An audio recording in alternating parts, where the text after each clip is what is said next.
have. I can do what I want to do. Hey, everybody. Oh, you caught me during my vocal warm-ups. Today's vocal warm-up before I sign on was Bobby Brown's My Prerogative. Everybody's talking out. You got to get the pipes moving. James last night on Pillow Talk told me I didn't have a good singing voice. I don't care. I can't sing, but I will sing. I can't dance, but now at this advanced age of mine, I've realized dance when you want to dance. I can do what I want to do. It's my prerogative. Is Bobby Brown dead? I was just actually walking around singing that song, wondering if Bobby Brown is dead. I mean, it feels like he should be, right? I mean, it feels like Bobby Brown should be dead. Whitney's dead. If Whitney and Bobby, of course, the urban Pam and Tommy Lee.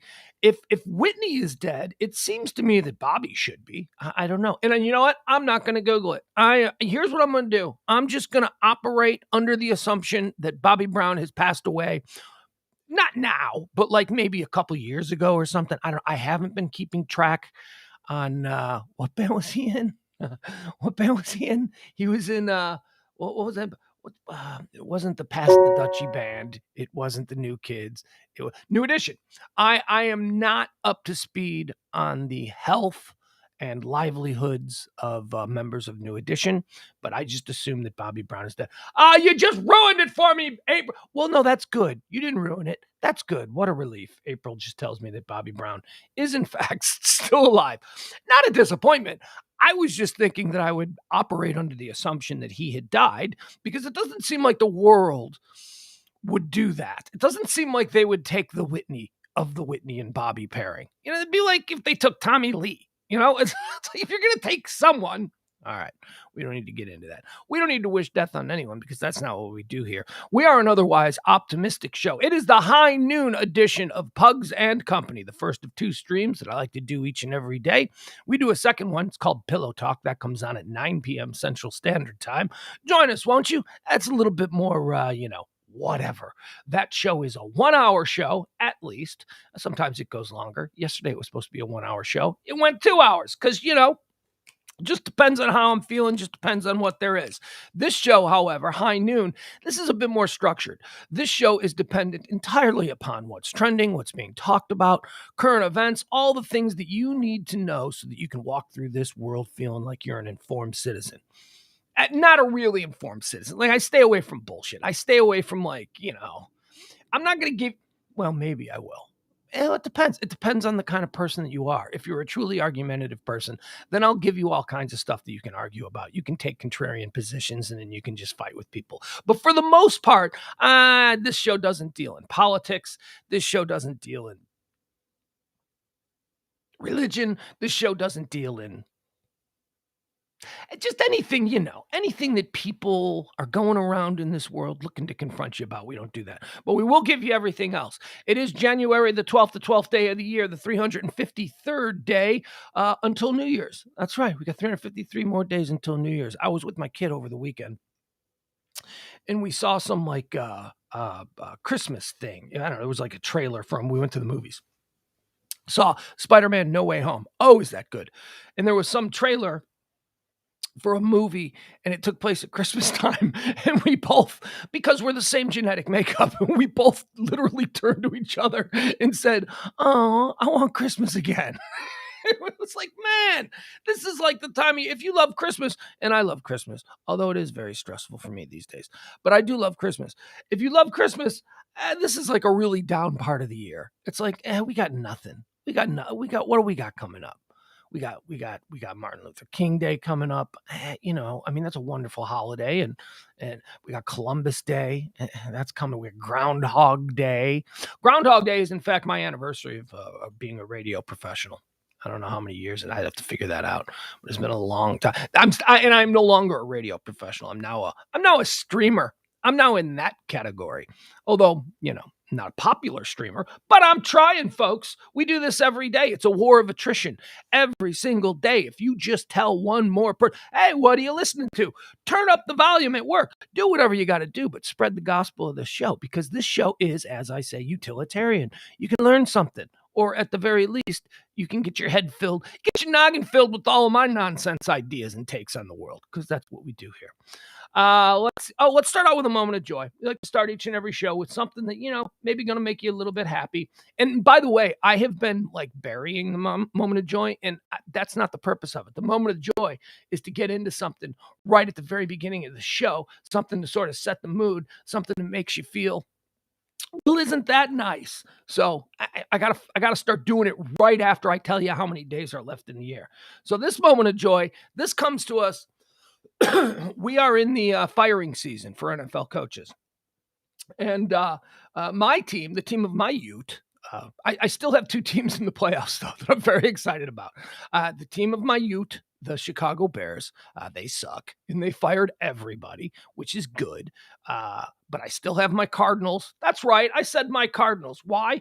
Because I have a familiar link to the Cardinals. My father was a Cardinals fan. My grandpa was a Cardinals fan. I'm from the south side of Chicago. The Chicago Cardinals were the south side team. There was a time when Chicago had two football teams. And notice how I get in my Chicago accent whenever I talk like this. The north side team was the Bears and the Cubs. You get that. And then the south side team, we had the White Sox, which are still my team, my baseball team. And then you had the Chicago Cardinals, and they both played on the south side. So if you lived on the south side, you were a Cardinal fan and a White Sox fan. But then the Cardinals moved to St. Louis, and then they moved to Phoenix, and then they moved to Arizona. Whatever. They moved around a lot. But still, out of allegiance to the men in my family, my father and then my grandfather, I stay a bit of a Cardinal fan, so I'm rooting for the Cardinals. And why not, Kyler Murray? How can you not like that kid? That kid's a North Texas kid, so you got to root for him. So I got the Cardinals and I got the Cowboys, and yeah, I am fully aware that there could be a collision course. It could be at some point those two teams are going to have to fight it out, but we'll see. But it is for teams like the team of my youth, the Chicago Bears. It's a time of year where we just clean house. We get rid of everybody. Giants fired Joe Judge yesterday. Joe Judge survived Black Monday, but he got whacked on Terrible Tuesday. And, a bunch of teams fired people. The Dolphins fired Brian Flores for no apparent reason. I don't understand why they fired Brian Flores, but the Dolphins fired Brian Flores. You got, who else got fired? Who else? I don't know, whatever. A whole bunch of teams got fired. So our moment of joy today is a very funny voice actor and impressionist. Impressionists in comedy, there seems to be a lot more nowadays. Or maybe it's just that we're becoming familiar with them because of social media, because of sharing, because of stuff like that. People can put their kick-ass impressions on Twitter or Instagram or YouTube, and then suddenly they get shared and we're more aware of them. Yeah, but, for a bunch of years there, it's like there was Craig Gass. Craig Gass is a great one. Frank Caliendo. I can't get out of my Chicago accent.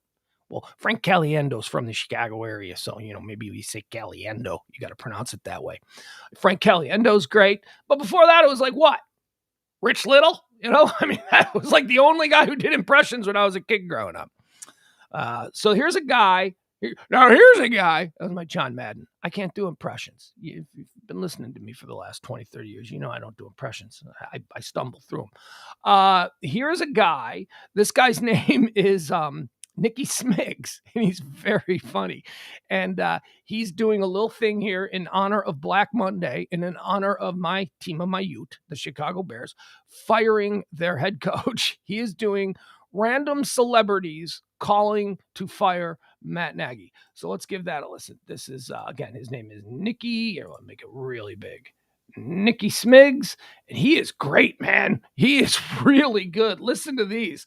This is, again, Nicky Smiggs, celebrities calling Matt Nagy to fire him as head coach of the Chicago Bears. This is your moment of joy. Season sucked. Get the fuck out of here. Well, Coach Nagy, I truly do wish you the best in your future endeavors. Hi. I don't really think the people of Chicago really care about character building, unfortunately. Yeah, I don't know whether you noticed or not, but the Chicago public schools could always use a gym teacher. Yeah, so 6 and 11. Yeah. To be totally honest with you, Coach, I think it's a good time for prayer and reflection. I can see Coach Reid wants you back, but I personally don't know if I want to play for you again. Mateo, listen, it's Donald. We're going to make this very quick, trust me. You're fired. Okay. You know, Matthew, just because you're out of the band's organization doesn't mean we can't take advantage of your bald head and get you a billboard on I-90, baby. All right, how about that? Pretty good stuff, huh? Can we just take a moment though? Can we focus on the ones that I think are just tremendous? All right, so this is a rare one. This is Sebastian Maniscalco, the first one into Paul Giamatti. These are two so strong. They are so strong. The Paul Giamatti is just brilliant. Here's Sebastian. Season sucked. Get the fuck out of here. Well, Coach Nagy, I truly do wish you the best. Come on! This Paul Giamatti, I don't think I've ever heard a comedian or a stand-up or an impressionist do a Paul Giamatti. Let's hear this again. Yeah. Nagy, I truly do wish you the best in your future endeavors. Hi. All right, that guy's good. There's your moment of joy. I hope that put a smile on your face. That comes courtesy of the Score Sports Radio in Chicago. Twitter account of Shane Reardon, whatever. I'm Irish. I should know how to pronounce it. All right, let's get into what today is. Oh boy. So not a whole lot of stuff happened on this day in history. In 1969, the New York Jets of the American Football League defeated the Baltimore Colts of the National Football League to win Super Bowl III in what is considered to be one of the greatest upsets in sports history. This is the game that Joe Namath, ooh, that got Broadway Joe. Great documentary on Joe Namath if you ever catch it. I think it's an HBO thing. Might be a 30 for 30. I'm not sure. Joe Namath is a cool guy. Bit of a drinking problem back in the day, but totally cool guy. Love Joe Namath. Is Joe Namath alive or dead? I have no idea.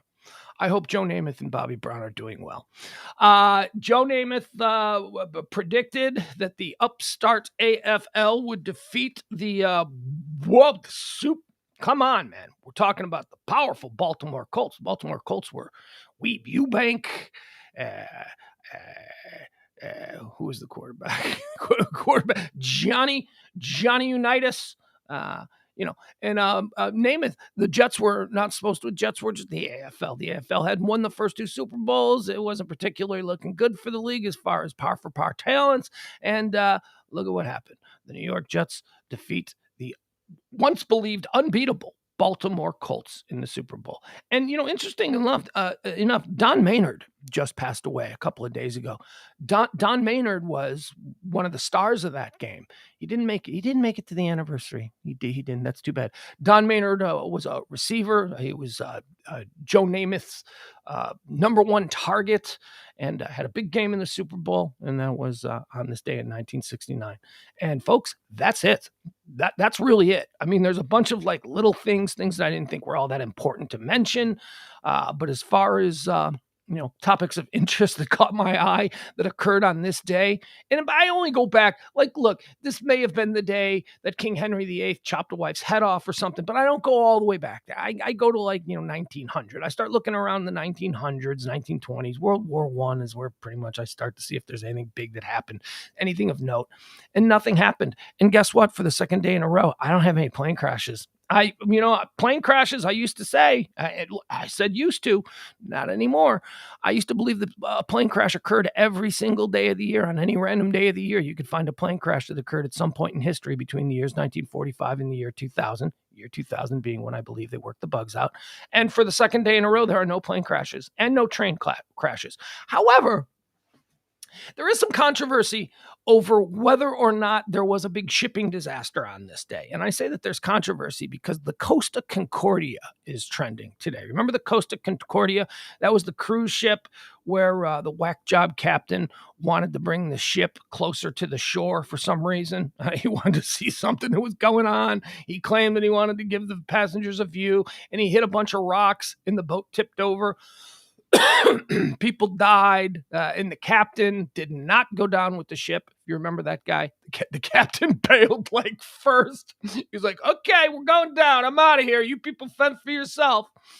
And the controversy is, did it happen today or did it happen tomorrow? Apparently it happened at night, a different time change. So from what I've been able to see, even though Costa Concordia is trending today, from what I've been able to see and looking it up, the official date is the 13th, not the 12th. So no plane crashes, maybe a boat accident. I don't know. We'll deal with that tomorrow. But as far as today goes, that's it. There's really nothing else to talk about as far as what happened today. We do have birthdays, though. Man, I'm not sure about this whole God thing. I've talked about it a lot, right? I was raised Catholic. I'm a bit of a searcher. I believe that there is something going on, right? Something more powerful than us. I am a humble mortal. I understand that the world is a magical place and that things happen that are unexplainable, inexplainable, unexplainable, unexplained, inexplainable. I don't know. But the whole, I hope to figure out the whole God thing, by my 60s. I'm not saying you're wrong. I'm not saying I'm right. I'm just saying, I don't know, man. I don't know.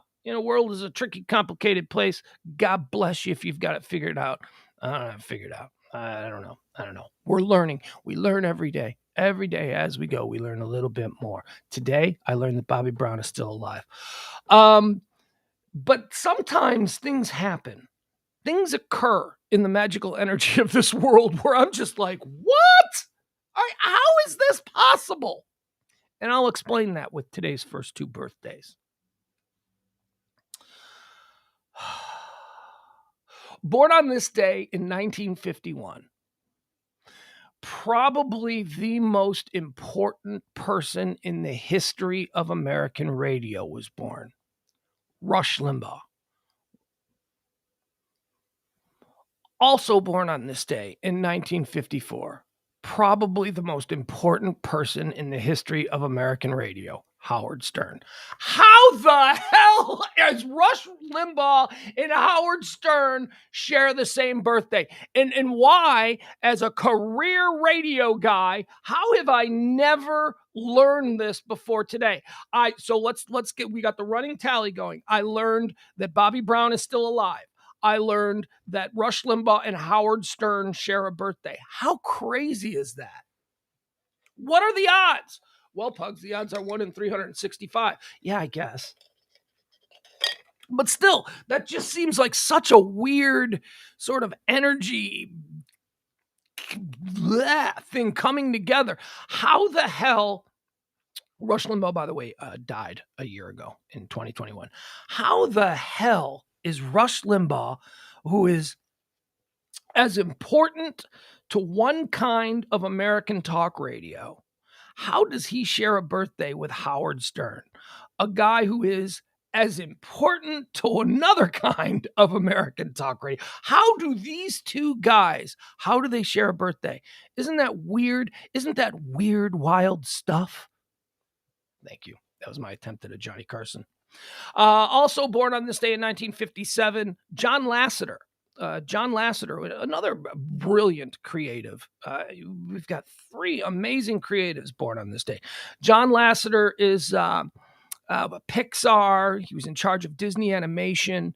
John was in charge. I say was because he had a bit of a thing. He got me too'd. John Lasseter, who built Pixar into the mammoth monster of entertainment and pop culture that it is today, was blown out of Disney Pixar or Disney, and he's now in charge of something else. But here, what did John Lasseter do? I'll give you an example of some of the things that John Lasseter created as far as being a contributor to the American popular culture. I mean, good Lord. John Lasseter is an American film director, producer, screenwriter, animator, voice actor, and head of animation at Skydance Animation. He was previously the chief creative officer of Pixar Animation Studios, Walt Disney Animation Studios, and Disney Toon Studios, as well as being the principal creative advisor for Walt Disney Imagineering. Boy, that's a cool job, Imagineering. All right, let's look at some of the stuff that he did. Lasseter began his career as an animator with the Walt Disney Company after being fired from Disney for promoting computer animation. He joined Lucasfilm, where he worked on the then groundbreaking use of CGI. The graphics group of the computer division of Lucasfilm was sold to Steve Jobs and became Pixar in 1986. Lasseter oversaw all of Pixar's films and associated projects as executive producer. In addition, he directed Toy Story, A Bug's Life, Toy Story 2, Cars, Cars 2. From 2006 to 2018, Lasseter also oversaw all of Walt Disney's animation studios. Let's see what Zootopia, Finding Dory, The Incredibles. He won Academy Awards. The guy, as far as if you were a kid, man, back in the 90s, John Lasseter was magic to you. John Lasseter's about as close to the reincarnation of a Walt Disney type as I imagine that there could be. And then he got Me Too'd because he liked to play grab ass. He liked to play grab ass, and he liked to talk about. He didn't rape anybody. Like he's not Harvey Weinstein, but I do understand that he would touch people. he would touch people, and you just can't touch people. Yeah, but that's what happens when you're born in 1957 and suddenly the world changes on you. And the world, I don't think the world changes. I just think that your bullshit caught up with you. You can't do that. Also born on this day, celebrating a birthday, Christiane Amanpour. One of the most lyrical names there is. I'm Christiane Amanpour. She is the, not foreign affairs, but she's like a war correspondent and foreign affairs. She does all the stuff over in, if anything bad is happening, like where there's a lot of sand, you'll see Christiane Amanpour reporting on it. She's kind of in charge of that stuff. And she was, again, this is another one of those deals, like celebrities who knew each other before they were famous, although this isn't really, never mind, forget it. She was roommates in college with JFK Jr. I was going to say before they were famous, JFK Jr. was always famous. You know, his father was the president. He was the little kid saluting the casket as it went by. He was always famous. So never mind that. Born on this day in 1964. Happy birthday, Jeff Bezos. Please buy the Chicago Bears. Please, Jeff Bezos, buy the Chicago Bears. Jeff Bezos, you've been trying to buy the Chicago Bears for years now. The NFL, they need you. They need you. No, you know what? The Chicago Bears need you, Jeff Bezos. We need you. Did you see the press conference that George McCaskey, chairman of the Bears, gave the other day? It was an absolute train wreck. Please, Jeff Bezos, just reach into your pocket, pull out the $4 billion or whatever the hell it's going to cost you to get the Chicago Bears. Pay that family, the Hallis McCaskey family, to get the F out of town. The Chicago Bears need a billionaire with an ego. That's what we need. We need a billionaire who is going to sink untold numbers of money into facilities, into free agency, into what we need somebody who doesn't care if his little toy, the professional football team, loses money. We've got a family in charge of this team who counts beans. They are bean counters. They are a family who did not make, in most NFL teams, like, you got Jerry Jones here. Jerry Jones made all of his money somewhere else. He made money, oil, whatever. I guess his dad was a billboard salesman or something like that. Jerry Jones had all of this money and then came in and bought the Cowboys as a toy. This is the case with a lot of the Rams are on this. Look, there's a ton of teams that are owned this way. And those teams always seem to be more competitive than the teams that are owned by people whose primary business is owning an NFL team. And that's what the Hallis McCaskies are. Get out of here. Happy birthday, Jeff Bezos. Somebody tell him to buy the Chicago Bears. We need a crazy billionaire whose ego is going to be anchored to the one-loss record of the team. That's what we need. We got current owners who don't really care. They don't really care. They just want to turn a profit, and that's all they care about. Happy birthday, Jeff Bezos, future owner of the Chicago Bears. It's my hope. Also born on this day in 1965, scary dude, Rob Zombie. Rob Zombie looks like he smells awful. Looks like he smells like musk body odor, cigarettes, and stale alcohol. Happy birthday. Make some cool music, though. White Zombie, of course, Rob Zombie. American singer, songwriter, producer, actor, director. Oh, film director, that's right. Yeah, he's sort of taking over the slasher film world. He's like the slasher film. I'm not a big slasher film guy, but I know that he makes a lot of those like crazy gore films. Not Al Gore films, not like, An Inconvenient Truth. I'm talking about, like slasher movies, I think he remade Motel Hell a long time ago, though. Motel Hell was a movie from the 80s that I used to watch on late night cable all the time. Crazy. They planted people on the ground. They had bags over their heads. They'd pull the bags off, and people's little heads were like cabbages. It's crazy. Rob Zombie, happy birthday. Also born on this day, another big birthday, Raekwon. Wu-Tang is for the kids. Raekwon, American rapper, Wu-Tang Clan, born on this day in 1970. Also born on this day in 1970, Zach De La Rocha. Zach De La Rocha. Of course, Rage Against the Machine singer, Zach De La Rocha, born on this day in 1970. Happy birthday. And dead on this day, in what year did he die? 2018. Dead on this day. Hornelli Fumble, the voice of college football for multiple generations. Keith Jackson, ABC college football play-by-play guy. Hornelli, we're going to wing ding deliver game. Keith Jackson was, God, I don't know. For some reason, I used to love college football. I mean, I still like college football, but I have this emotional and sentimental attachment to college football of the 1980s and 90s. That's when I was really into it. Well, I guess around the time when you're actually in college, that's when maybe you pay most attention to it. But man, Keith Jackson was so great. There was nothing like watching, like sitting on the floor of my place in Chicago, eating a sandwich, watching Keith Jackson. Look, we were from the Midwest. All we knew was pretty much Big Ten rivalries. I was introduced to what was then known as the Red River Shootout between the University of Texas Longhorns and the Oklahoma Sooners. I didn't even know about that. I didn't know about that stuff. That wasn't something that was, regionally pushed towards me in the Midwest. But Keith Jackson, I remember watching that game with Keith Jackson and Keith Jackson saying, "This is probably the greatest rivalry in college football." And then I'm like, what? After this game, we got Notre Dame, Michigan. I don't know where you're from. And a couple weeks from now, we got Michigan, Ohio State. I don't know where you're from. But yeah, I was right. What a rivalry that was. First time I ever really paid attention to the Red River rivalry. Is it what's it called? Is that what it's called? The Red River. It was called the Red River Shootout, but then that's too violent. We can't have a violent name for a game where young people smash their heads together. God. So on this day in 2018, Keith Jackson, passed away. Oh, God, he was great. Let's see. Let's find out what today is. Today is the National Day of... These are always bullshit. These are always like dumbass. I don't even know if it's a holiday. Does it even recognize if it's a holiday? National Curried Chicken Day. January 12th. What is curried chicken? What is that? Is that Indian food? I don't like Indian food. Because you're a racist. I'm not I'm not a racist. Stop it. I don't know. Isn't it hot? Isn't it like really hot? I went to an Indian restaurant once on a date because the girl I was with was like, "You've got to try Indian food. You've never had Indian food." It was miserable. I remember after the date being in a Whataburger drive-thru going, "Give me a double Whataburger with cheese," because I ate garbage earlier and I spit it all. It was terrible. I didn't like it. But you know what? Honestly, I also was introduced to sushi on a date, and I hated sushi on that date.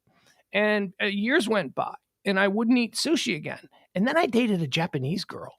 She was half Japanese. I dated a half Japanese girl who showed me how to actually enjoy sushi. And now I love sushi. Now sushi is my jam. So maybe if I date an Indian girl and she takes me to a good Indian restaurant, I would have a better appreciation for January 12th, which is National Curried Chicken Day.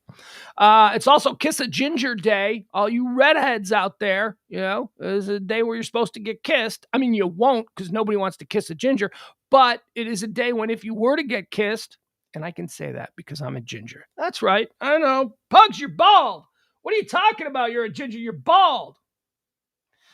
I got hair other places, and you'd be shocked. National Marzipan Day.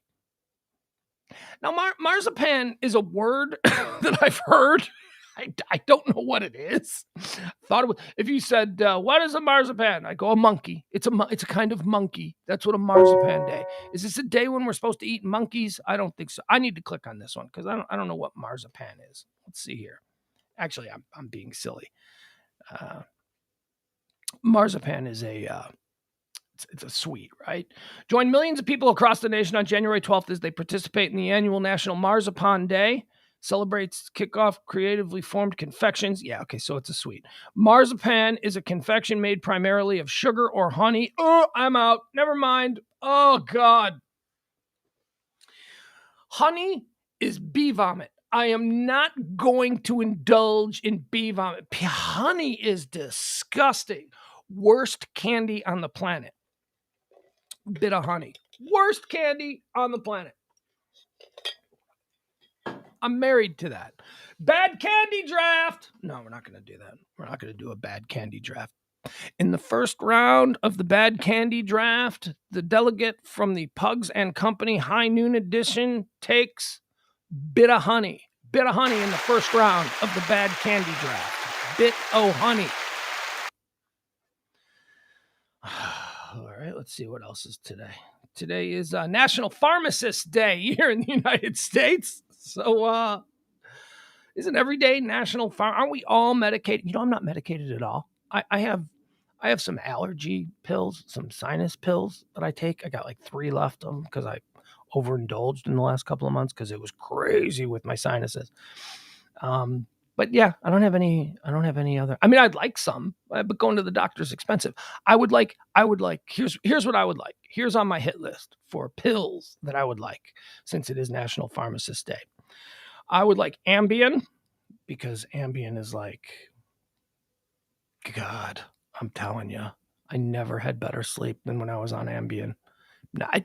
Correction, I may have had better sleep without Ambien, but I've never had better dreams. I've never had better, crazy, more interesting, more fun-filled dreams than when I was taking Ambien. So I want Ambien.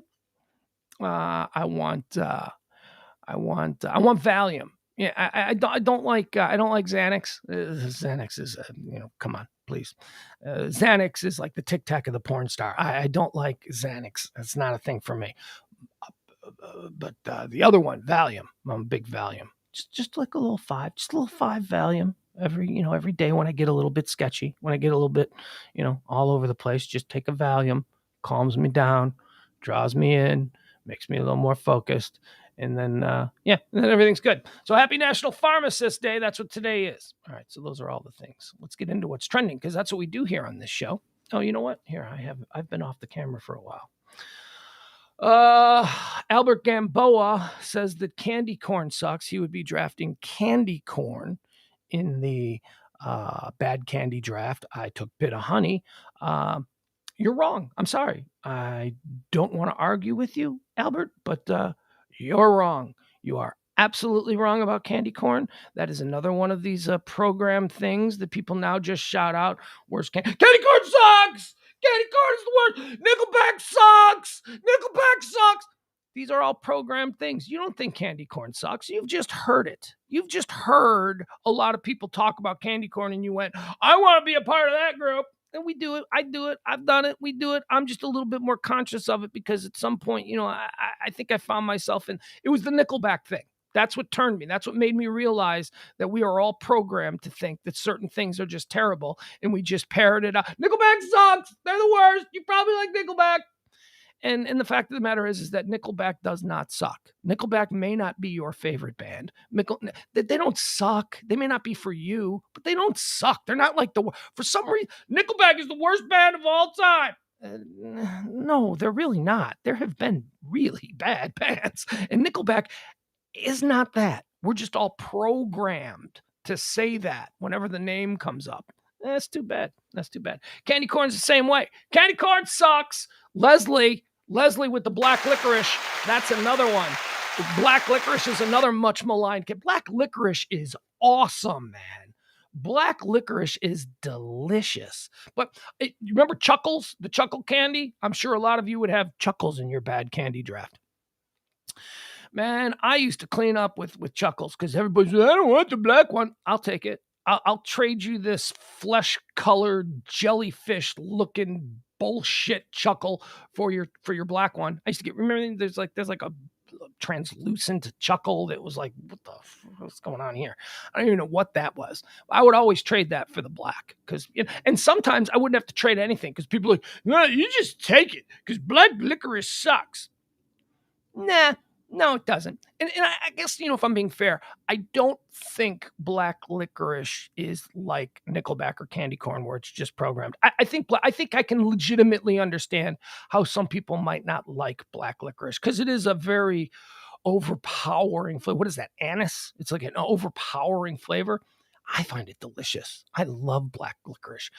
What is the, I hate black licorice, but then what? You'll go to a bar and you'll do that shot. What is that shot of black licorice? It's delicious. It is delicious. A little sweet, that shot, but whatever. We'll get past it. I would just like Sambuca and look at it. It's Leslie, where have you been? Where have you been? There are certain people that I rely on.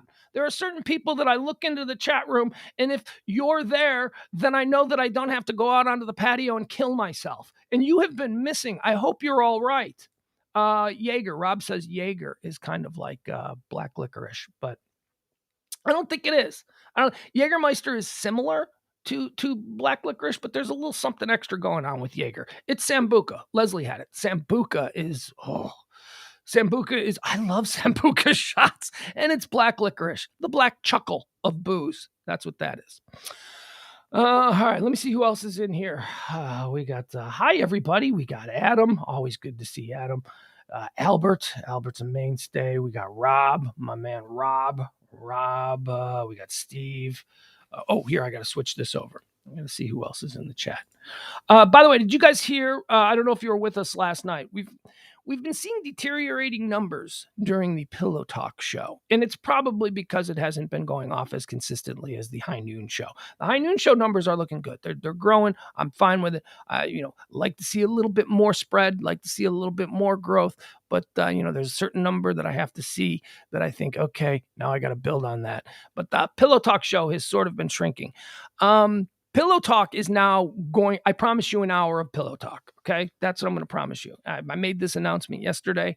It's just too much. It's too hard to do all the prep that's involved to do this show and then have a couple hours off and then have to do it all over again. Especially, with no commercial breaks, no bathroom breaks, nothing in the middle. It's like, it's exhausting.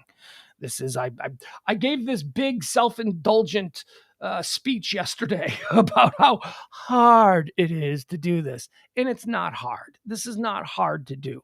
You people do jobs that some of you may not enjoy, and you get up every day and you do it. And I enjoy doing this. I look forward to doing this. What you do is hard. You're working outside, you're digging ditches, you're driving a truck, whatever it is, that's hard work. I understand that. This isn't hard. This isn't physically hard.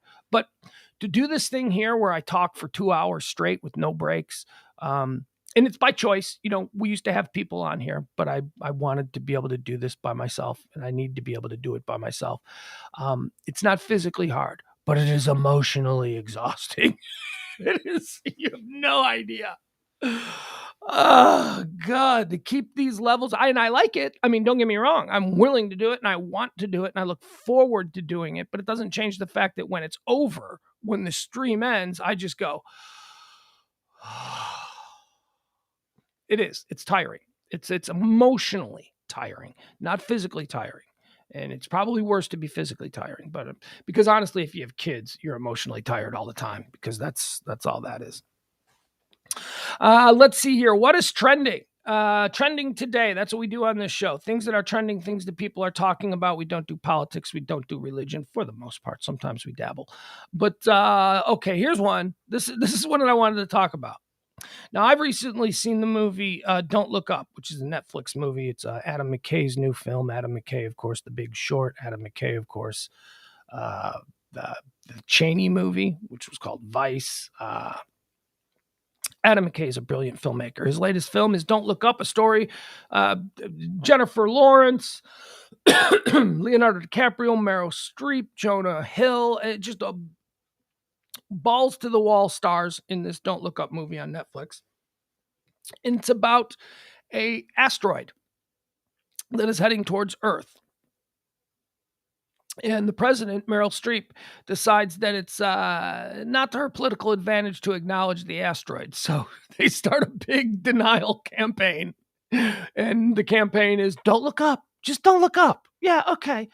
These people are lying to you. There isn't an asteroid heading towards Earth. Believe us. Don't believe the scientists. Don't believe the doctors. Don't believe, it's a parallel to what we're going through now.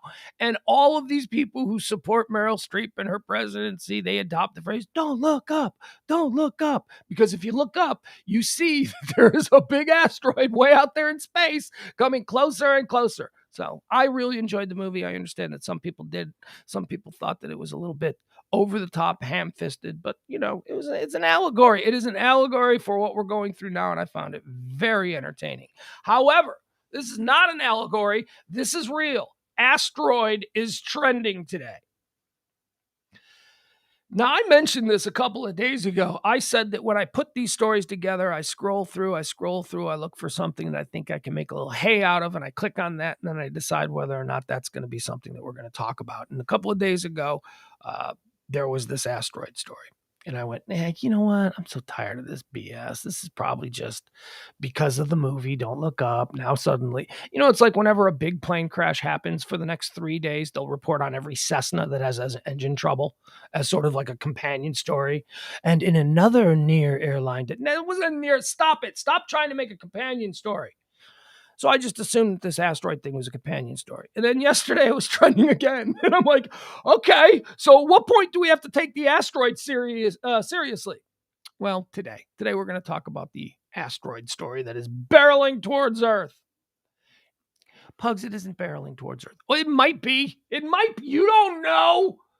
You anti-stroider. Don't be an anti-stroider. I am pro-stroid. An enormous asteroid more massive than 2 Empire State Buildings is heading our way. But unlike the so-called planet killer comet in the recent movie Don't Look Up, this space rock will zoom harmlessly past Earth. The stony asteroid known as, here we go, 7482194PC1. Catchy, right? 74821994. PC1 will pass at its closest on January the 18th at 4:51 p.m. Eastern time, so 3:51 our time. Thanks, Pugs. Because we're a bunch of freaking morons. We don't understand about time changes. We don't know what time zone we're in. I apologize. Let's see here. Hurtling past Earth at a distance of 0.01324 astronomical units. All right, get your miles to astronomical units measurement code breaker out, because we all have those in our pockets right next to our constitutions, and figure out what that is. It's 70,000 kilometers. Can you just give me miles? 1.2 million miles. There we go. 1.2 million miles. This thing will pass by Earth 1.2 million miles. Well, that seems like a really long way.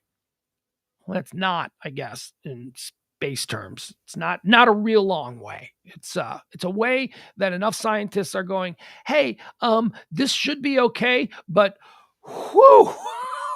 this is going to be a close one. It says that may sound like a safe distance, but by cosmic standards, it's close for such a large object. The asteroid measures about 3,609 feet long. And even though there's no danger of a collision, so you say, but we're supposed to believe these people? We don't believe anybody anymore, right? Isn't that a part of our mojo? Isn't that what we do now? We don't believe anybody. We decide what we want to believe, and we just go with that. And then we find somebody online who also agrees with us, who maybe has a degree in something, and then we go, see, I'm going with this guy because he says what I want to hear, and he's now my expert. I don't know if it's going to hit us. I don't know. They say this guy, these people involved in this story, they say, and what is this story? No, what are these Live Science? Who is Live Science magazine? Who are these Live Science journalists? Until Sean Hannity tells me to panic, I won't panic. Let's see here. Long, and even though there's no danger of a collision with Earth, NASA classifies the asteroid as a potentially hazardous object. This term describes asteroids that measure over 460 feet long and have orbits that carry them within 4 million miles. So, okay. So NASA gets their interest piqued when an object larger than 460 feet, this one is 3,609 feet. So check that. NASA. This is on NASA's radar, no pun intended. And if it's within 4.6 million miles. And this one is within 1.2 million miles. So, there's a little concern there among the nerds at NASA, scientists, all their book learning and stargazing. Earth's orbit around the sun, blah, blah, blah. Okay, so then it advises me to go look at Earthwatch. Well, let me see what Earthwatch is. Oh, I'm sorry, Asteroid Watch. Let me click on Asteroid Watch. Is this going to show it to me? Nah, that'd be too cool. Asteroid Watch, keep an eye on near-Earth objects. Managed for NASA at the Jet Propulsion Laboratory, the Center for Near-Earth Object Studies accurately characterizes the orbits of all near. So whatever, we're going to die. Long story short, we're going to die. We're all going to die anyway. And I'm telling you, I'm barreling into this. It's going to barrel into us. That's why Asteroid is trending, because it's coming. It's coming for us all. Don't look up, or just look up. I don't know. It depends, because we're so divisive. Dallas City Council is actually trending. This is crazy. This is something I want to share with you, because why not? We're all idiots here in Dallas. This is some guy. This is what is this guy's name? We'll find out his name. You know what? Screw his name. We don't need to give him his name, because he's just a clown looking for some attention. He's first of all, he's some rich douchebag. He's some Highland Park rich douchebag kid. Not even a kid. He's like 35 years old, trying to be famous. He's been on a couple of reality shows where he played the heel, where he's the bad guy. He went in front of, He's a favorite among the QAnoners. That's what I was able to read about him. He decided that his path to making stardom would be that he would lean into the whole conspiracy channel or conspiracy theory stuff. He's got a conspiracy channel on YouTube. He does stand-up comedy. His whole thing about doing stand-up comedy is that he's really mean, not funny at all, and he gets booed off stage. That's his whole thing. So here he is. He showed up at the Dallas City Council meeting the other day. And he did a little get your vax dance and rap. Vaccinate. You gonna get corona from Mona. Don't vaccinate. Don't wait. Don't hesitate. You gotta vaccinate in the Lone Star State. Vaccination is so great. Vaccinate me all day long. Vaccinate your daddy and mom. Vaccinate my body. Vaccinate me at the party. A vaccine dream. I love the vaccine all day long. I want to vaccinate your mom. I want to stick it deep in your arm. Oh my, where are you? I want to vaccinate you, but you can't hear my song. Vaccinate me in my thong. Vaccination, right or wrong. Dr. Fauci, give me that ouchie. I want it in my body. Vaccinate me too. Go to the party. Omar is back. Vaccinate me, white or black. Vaccinate you. Vaccinate who? City Council has to sit and allow this. Daddy and mom. Vaccinate me in my thong. Vaccinate the mayor. I am a vaccination player. What can I say? I'm the real round sayer. Prime time. 99. Look at me.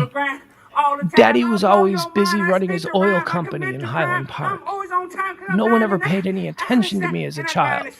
I was raised by my nanny and my cook. Vaccinate your mind, vaccinate your body, vaccinate your life, leave your vaccination party. I hate this person. Peace. God bless. Follow my Instagram, IG. Your time is up. Primetime Stein. That was all a promotion for, and I'm not going to say his name. I don't care about saying his name. That was all just him pleading. Look at me. Look at me. Follow my Instagram. Go to my YouTube channel. Please. Daddy never hugged me. Daddy was always off with his secretary on a business trip. Mommy was a drunk. Super rich Highland Park kid he's now 35 years old, just making a fool of himself because what? Nobody hugged him enough. That went down at the Dallas City Council meeting last night. Was it last night? Seen during this morning's. Oh no, I'm sorry. That was this morning. So, good Lord. We've got potholes. We've got problems. Dallas, the city of Dallas is run like a movable carnival. It is an absolute cluster F the way shit is taken care of in this city. I love this city, but you can't drive downtown without breaking the axle on your car. How about they dedicate their time to things that really, instead of letting this rube, this rich kid, this spoiled little silver spoon bitch from Highland Park, the neighborhood where we do our show from, how about just tell them shut up? Why can't you just go, you know what, that's enough. You're being ridiculous. But oh no, Pugs, because citizens have a right to petition their causes in front of the city council. No, come on. We need common sense. At some point, they should have turned off his mic and gone, get out of here, dude. Just, you're being stupid. And then he tags it with, follow my Instagram. Stop it. And unfortunately, he's probably going to get a crap ton of followers off of that because it is trending. Oh, jeez. Dallas City Council. Nobody cares. Prince Andrew is trending. You knew this was going to have to start. The Prince Andrew thing is not going to go away. And I love me the crown. I love all things about the British royal family. I really do. I'm fascinated with it. Now, Pugs, no, stop it. Stop. Let me finish. I'm not going to let you finish. Let me finish. Let me frame the entire statement before you judge me. You said you love the royal family. I said I'm fascinated by the royal family. And I may have said, all right, here's my vibe on the royal family. Fascinated by them. Intrigued by them. It's like the greatest genetic lottery that anyone, although, they're not genetically appealing, although they get hot women. See, this is how they all end up not looking like, Beetlejuice from the old Howard Stern show, because every generation marries a hot girl from, for years and years, for hundreds of years, the royal family, they wanted to keep their blue blood pure. So they always married cousins and they always married, and it was also about political and military alliances. So they would marry, their dad's brother's daughter, who happened to be the princess of Spain, or something like that. So that those two militaries would now be joined, because you can't go, that kind of thing. But in recent years, they seem to be getting some fresh blood in there. You got Diana. Diana was fresh blood. You got Kate's fresh blood. You got Meghan Markle. She's fresh, although they don't even want to be royals anymore. So maybe this is not. My point is this. I'm fascinated by the royal family. I'm fascinated by how lucky they are. I'm fascinated by how special they think they are when they're really not. They're just lucky. They were just born. They just were squeezed out of the right couple of legs, and now their whole lives are nothing but cush, and we pretend like they're important, but they're really not. With that said, I dig the Queen. And maybe, Pugs, how can you dig the Queen, but you say you're not for the royal family? Well, I'm for the abolishment of the royal family. I'm looking for the end of the royal family. But until that happens, I'm enjoying all the hijinks, all the nonsense, and all the fun. The Crown on Netflix, I love The Crown. Well, isn't that a woman's show? No, it's a history show. It is, people tell me that all the time. They're like, I don't know, isn't that a chick show? First of all, so what if it's a chick show? You can't expand your horizons a little bit. You can't enjoy something. The Crown is about this woman, Queen Elizabeth, who has had a ringside seat to every major world event since the end of World War II. I mean, she goes, her experiences span from Winston Churchill, her as the young queen being taught about, what her duties are as far as, the leader of the royal family, to sitting at the knee of Winston Churchill, worldwide. It's just fantastic. It's such an interesting show. The Crown is so fat. Margaret Thatcher, all the way through what's happening now. And although The Crown, the next season of The Crown, I'm not entirely sure where we are in The Crown. I know last season, the last season dealt with the whole Diana thing. I'm going to have to go back and watch it. You know, like they didn't like Diana. They really didn't like Diana. Although the Queen didn't really seem to have a big problem with Diana, but everybody else did. Everybody else, everybody lesser than the Queen that were in her orbit.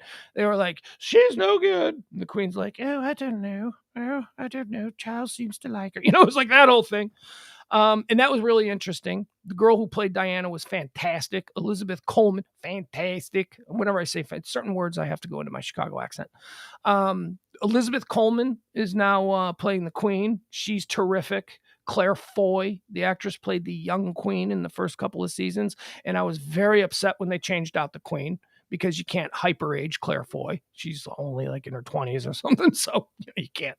So they had to get an older Queen, and they made it Elizabeth Coleman, the great British actress Elizabeth Coleman, playing middle-aged Queen. And now I love her. Claire Foy, who? Now I like Elizabeth Coleman as the Queen. So I don't know where we are. I don't know where we are in the story. Are we getting into the 90s? Are we going to start to see a little bit more Prince Andrew? Because Prince Andrew is trending. Why? Because let's have Prince Andrew be the guy that takes down the monarchy. What do you say? A federal judge has denied Prince Andrew's motion to this federal judge here in America has denied a motion by Prince Andrew to dismiss a lawsuit filed by Virginia. I'm sorry, I can't pronounce this last name. Giuffre.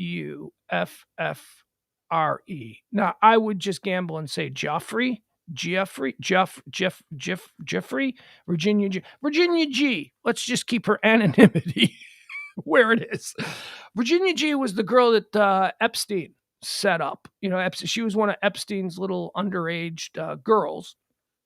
And, you know, he years ago, he said she was like 15 or something. He set her up. It doesn't matter. What do you mean or something? That's kind of important. She was under 18. She was a teenage girl. She was too young to be sleeping with Prince Andrew, right? So come on. I don't know. She was 16, 15, something like that. They set him up. They had a night out. There are pictures. There were creepy pictures of like creepy ass Prince Andrew with his hand around her. She's a beautiful young girl, you know, just ugh. So she's gotten caught up in the whole, well, not caught up. She's part of the reason the whole Jeffrey Epstein scandal broke. And, you know, Ghislaine Maxwell has been sentenced, or not sentenced, but convicted. She's going away for jail. Jeffrey Epstein is dead. And Prince Andrew is the other high profile dude who has had direct charges, not charges by a court, but charges from somebody who's producing pictures, telling stories, and he's denying it. He's just, oh, this is impossible. Can you imagine? I remember he sat down, a disastrous interview. He sat down with the BBC when this was all boiling over about a year or two ago, and he wanted to set the record straight. So he sat down with the media, with the person from the BBC, and he thought arrogantly, because he's a freaking narcissist and he thinks that his position is somehow going to have the media beholden to him. All I've got to do is just explain and they'll accept it because I'm Prince Andrew. Well, they didn't. He was terrible in the interview. He came off as smug. He came off as inconsistent. And quite frankly, he came off as a lying son of a bitch. He claimed, Virginia G said that, talking about her experience with Prince Andrew, she said that dancing with him was memorable because she found it to be disgusting because he was sweating all over her. To which Prince Andrew in the BBC interview said, well, that right there, that totally is inaccurate because everyone knows that I have a medical condition that doesn't allow me to sweat. What do you mean you don't sweat? At that point, you got to go, well, Prince Andrew, we have this sauna over here. Let's finish the interview in the sauna and let's see if you truly do not sweat. I mean, he's just a clown show. So a federal judge has, well, you know, I'll pull it up. Why not? We'll explain it in real time instead of just having me freeball it and try to tell you what it's all about. He's suing to have a civil case against him dismissed in the United States. And today a federal judge said, nope. No, sorry, dude. You know, she's going to be wearing your cute little crown. She's going to sue you for that crown. A federal judge in New York on Wednesday denied a motion to dismiss a lawsuit. To dismiss a lawsuit against Prince Andrew filed by Virginia G., a woman who alleges she was sexually trafficked to the royal when she was underage. Mrs. G's complaint is neither unintelligible, nor vague, nor ambiguous, Judge Lewis Kaplan wrote in his ruling. It alleges discrete incidents of sexual abuse in particular circumstances at 3 identifiable locations. It identifies to whom it attributes that sexual abuse. She alleged in the lawsuit that the late financier, Jeffrey Epstein, really? We're still the late financier? How about the late pedophile? How about we stop trying to protect this monster? Financier gives him a little bit of credit. We know he's a billionaire. We know that dudes who live in trailer parks don't really get to hang out with the prince. How about that? How about late pedophile Jeffrey Epstein trafficked her and forced her to have sex with his friends, including the prince, and that Andrew was aware she was underage. 17. Says she was 17 in the U.S. at the time. She alleges the prince sex. That is such a... All right, it's still weird for a prince who could have anybody. He's a prince. I mean, this guy, he could get the most incredible looking 26, 25, 30, doesn't matter. Grown woman. He could get he could get fashion models. He could get this and that. But he throws it all away for someone who was 17 years old. She's 17, which it doesn't change anything. She's still underage.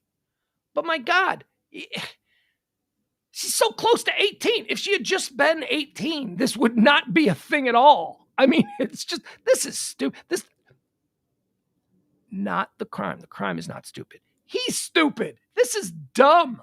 This is like... Jeffrey alleged in the lawsuit that the late pedophile, Jeffrey Epstein, trafficked her and forced her to have sex with his friends, including the prince, and that Andrew was aware she was underage. She alleges the prince sexually abused her at Epstein's private island in the U.S. Virgin Islands. That's, don't they call that? No, the plane was the Lolita Express. Lolita, Kubrick film, Sue Lyon, Who else? Shelley Winters. Oh, that's such a good film. But most notably, Peter Sellers. So good. Kubrick. If you've never seen Stanley Kubrick's Lolita, oh my God, is that a great movie? Let's see. Epstein's private island in the U.S. Virgin Islands, at his mansion in Manhattan, and at his former girlfriend, Ghislaine Maxwell's home in London. So 3 different instances where Prince Andrew was with her. Prince Andrew has denied the allegation and had moved to dismiss the suit. The ruling sets up a dramatic series of legal proceedings for Queen Elizabeth II's 3rd child that could have major ramifications for Buckingham Palace. Oh no! The long-running allegations against Andrew, 61, have already dramatically tarnished his public standing, and he stepped back from royal duties in late 2019. Andrew has until July the 14th to potentially answer questions about the case under oath, following a ruling made by Judge Kaplan last year. If the case is not settled, Prince Andrew could face a trial date between September and December 2022. Oh, man. I hope it's not settled. Come on. That is going to be a crazy trial. Don't you want to see Prince Andrew? Oh, come. Although it's not criminal. It needs to be criminal. I can't believe, how does this guy skate on criminal charges? This is a civil case. This is, and this is great. You know, let this girl, give her a crap ton of money. Just give her a crap ton of money. If they were smart, but can the royal family do this? Can the royal family settle with her and keep it quiet? Can they keep it under wraps? It's the royal family. This isn't like a regular businessman. I don't think they could do that. I don't know. I think it would have to be, certainly the British press would figure it out. They would do something. They're the worst. They find everything. And in this case, them being the worst might be a benefit to the rest of us. But I mean, offer her like, I don't know, what's it worth? 10 million, 20 million, whatever. Give her some money, make it go away. But I don't think they're going to do that, because at that point it will have a cascade effect. If they settle, then they got See, he needs to clear his name. And I think he's arrogant enough to believe that he still has a shot at doing that, when no, in America at least, and probably in England too, he will die a guy everybody assumed was a pedophile. That's it. That cat is out of the bag. That genie is out of the bottle. That horse is out of the barn. How many more of these can I come up with? That's it. I'm out. He's I guess he's got to go to the mats on this. And if he loses, who knows? The civil suit stems from the sprawling and disturbing allegations against Epstein, the wealthy sex offender who befriended a series of powerful men despite a sketchy history. Epstein pled guilty in 2008 to state prostitution charges and in July of 2019 was indicted on federal sex trafficking charges. Prosecutors accuse him of carrying out a decades-long scheme of sexual abuse of underage girls, flying them on private planes to his properties in Florida, New York, New Mexico, and the U.S. Virgin Islands. He died by suicide. Wasn't suicide. There's no normal thinking person who believes he died of suicide. He died of suicide in prison before he could face trial. Maxwell, his former girlfriend and close associate, was arrested in 2020 and accused of facilitating the abuse scheme. A federal judge convicted her in December on 5 counts, including sex trafficking, minor, and conspiracy. Virginia G, was not one of the 4 women who testified in Maxwell's trial that they had been abused. Still, she was mentioned in the trial when Caroline, one of the victims, testified that Virginia had recruited her to come to Epstein's home in West Palm Beach. All right, so there you go. So what does this mean? Where does this go from here? Kaplan's ruling Wednesday allowed the lawsuit to continue, but he did not determine the facts or validity of the case. The prince's attorneys had argued that Virginia G's lawsuit violated the terms of her 2009 settlement agreement with Epstein in Florida, in which she agreed to a general release of claims against Epstein and others. That settlement, which was released to the public last week, shows that Epstein paid Virginia G $500,000 to drop the case. This was in 2009. Things change. I don't care. You made an agreement with a pedophile.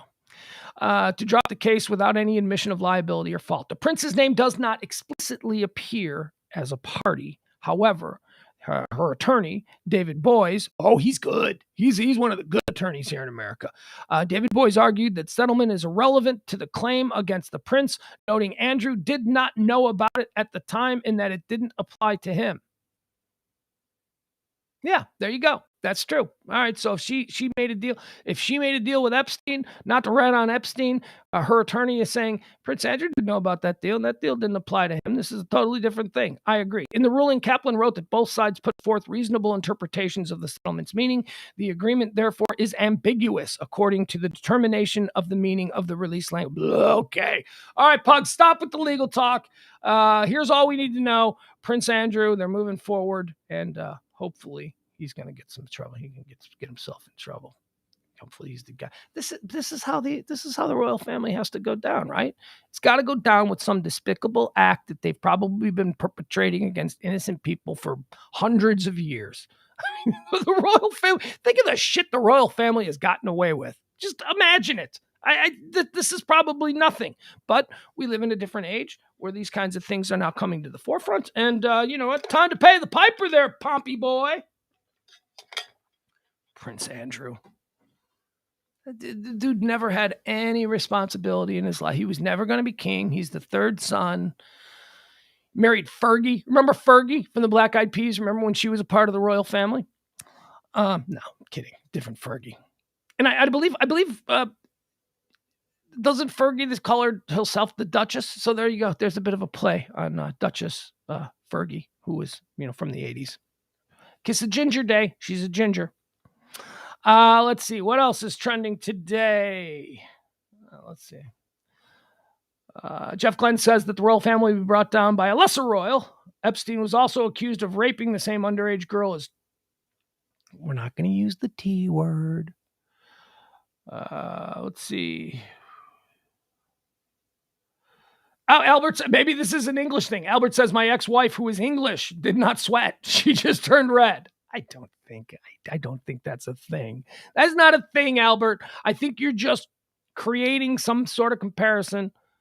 I've never heard before that English people or citizens of the United Kingdom do not sweat. That's new. That's not a thing. Let's stop it. All right, Howard Stern, it's his birthday today. We talked about that. He's trending today because apparently he went off on Novak Djokovic. And here we'll just play it from here. We don't need to play the whole thing. We'll just let's hear what he had to say. It's always nice to listen to Howard Stern, although I very rarely hear Howard Stern anymore. I used to check in him on YouTube. I'm not gonna pay. I'm not gonna pay for a guy that I used to get for free. All right, let's see what this is all about. Howard Stern tears into Novak Djokovic. All right, so the tennis player guy. I'm not a big tennis guy. I don't know much about tennis. I don't really care much about tennis. But apparently he said it's like an Aaron Rodgers thing, I guess, for tennis. He was supposed to go play in Australia. He said, I'm vaxxed. He's not vaxxed. He's quarantined. The Australians put him in like a quarantine jail. He missed the Australia. I don't know what's going on, but here, let's listen to what Howard's. I don't care. I really don't care. I'm so done with these people. I'm so done with the whole. Well, first of all, I'm done with tennis. I don't care about tennis. So here, let's listen. As long as you bring up tennis, that fucknut name is Djokovic. The Joker. I call him the Joker. What a fucking asshole. Everybody else, Howard. You didn't Oh, they do? Do they really? The first I heard of this guy is that he doesn't want to get his vaccine and he's running around. Nobody's clear what his stat. They should throw him right the fuck out of tennis. That's it. His status is that he had COVID at the very beginning of COVID. He got it. And who knows? He could be lying. No, he actually did have it and had to sit out some games.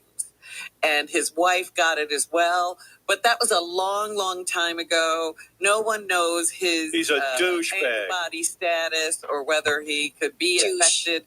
And he has refused to disclose his vaccine status up until now. Good. You should be out of tennis. He doesn't care about anyone else. His statement was, I'm reading about this guy. Private decisions are things that only affect you in your life. Where's the statement? Let me see. Getting vaccinated is a private decision. You shouldn't be mandated. Well, then stay home. This is different. That's the whole point. Right. Stay away from other people. You could infect other people. Stay home because you don't want it. Well, that's like saying smoking's a private decision. Well, that's true. But don't smoke in my face, fucknut. What a dummy. Just a big dumb tennis player. Well, what do you expect him to know? He's played tennis all his life. Djokovic. Is that what they call him, the Joker? Yeah. All right. There you have it. Howard Stern going in on Novak Djokovic. He is trending today, not because it's his birthday, but because of that. So, I don't care about tennis. I really don't. Okay, who's a tennis player? Who can I name any? Novak Djokovic. That's it. I did like when Howard goes, you know what I call him? I call him the Joker. And then Robin goes, everybody calls him that, Howard. You didn't just come up with that. And he's like, oh, really? That's funny. You know what I call him? I call him the Joker. Student walkouts are trending today as well. Student walkouts are occurring in California and New York City. Students in both California and New York City are leaving class en masse to protest lack of what they feel are protections against Omicron. They want an option for in-home study or whatever. They want to be able to not have to go to school, which I don't know. I don't know if they're just being valiant crusaders for the age. I don't know that that's it, or if they're just dumb teenagers who see an opportunity to, one, walk out, and two, not have to go to school, just be able to do it. Do kids, I've said to my kid, how you doing with all this? Because, there's a period of time, not anymore. He's back in class. But there's a period of time where he was having to do school at home. And I know it was really rough on his mom. Luckily, his mom is able to work from home. She was also doing homework, home business, I guess, instead of going into the office. And, he told me he didn't like it. He didn't really enjoy it. But now that he's back in class, he's like, I kind of miss being able to just roll out of bed. He missed his friends. He missed the social interaction. He missed the whole, we say we hate going to school until it's like, you can't go to school. And then it's like, okay, I kind of want to go to school. Well, now these kids in California and New York, they're walking out today to protest, whatever. They want They feel that the school board, they feel that the laws are not protecting them, not taking them serious, and they're simply trying to herd them back into classrooms in order to achieve some sense of normalcy. Because honestly, that's all we're looking for. After the last couple of years of going through this crazy pandemic thing, and, I say this, I've said this before, man. These are truly historic times. 100 years from now, they'll talk about this pandemic. 100 years from now, they'll be like, remember when the entire world shut down because there was and we're in the middle of it. Maybe we don't recognize it. Maybe we don't, or maybe we do. Maybe we just don't care. We don't have that kind of a view of ourselves and our place in the history of the world. But this is really a big, our kids are going through something that we never had to. Our kids are experiencing a time in their educational history. Man, they're walking around with masks. They're wearing. If you're like a 6-year-old kid, let's say you're 6 years old and you first became cognizant of the world around you at maybe 4 or 3, you start noticing things. You've never known a world without everybody wearing masks places. You've never known a world without social distancing. And I understand that many of us, especially us older folks, are like, all right, enough already. Let's just start going to concerts again. Let's just start. Certainly here in Texas, I've seen it. I mean, there are just so many people that I came from Illinois. Now, granted, I came from Illinois months ago, but it was just such a different vibe. It was like things were closed, people were in, the streets were bare. And then I come down here and it's like, hey, we're going to Applebee's. You want to come? And I'm like, well, you can go to Applebee's? That's like an option. So, some people are just enough. Some people are leaning into it still. I think all of us, on some level, all of us, regardless of whether we're vaxxed, not vaxxed, pro-mask, anti-mask, whatever, believe it's real, don't believe it's real. I think we're all just done. I think we all just want to move on. I think we've seen all the death. We've seen all the sickness. Many of us have had it. Many of us, I don't think I have. A lot of people are like, I think I had it. Well, what do you mean you think you had it? Well, I got sick once in the last 2 years. Well, okay. But, maybe that was just the flu. Maybe that was just but whatever. Again, I go back to these fetishists. There are pandemic fetishists out there who don't want it to end.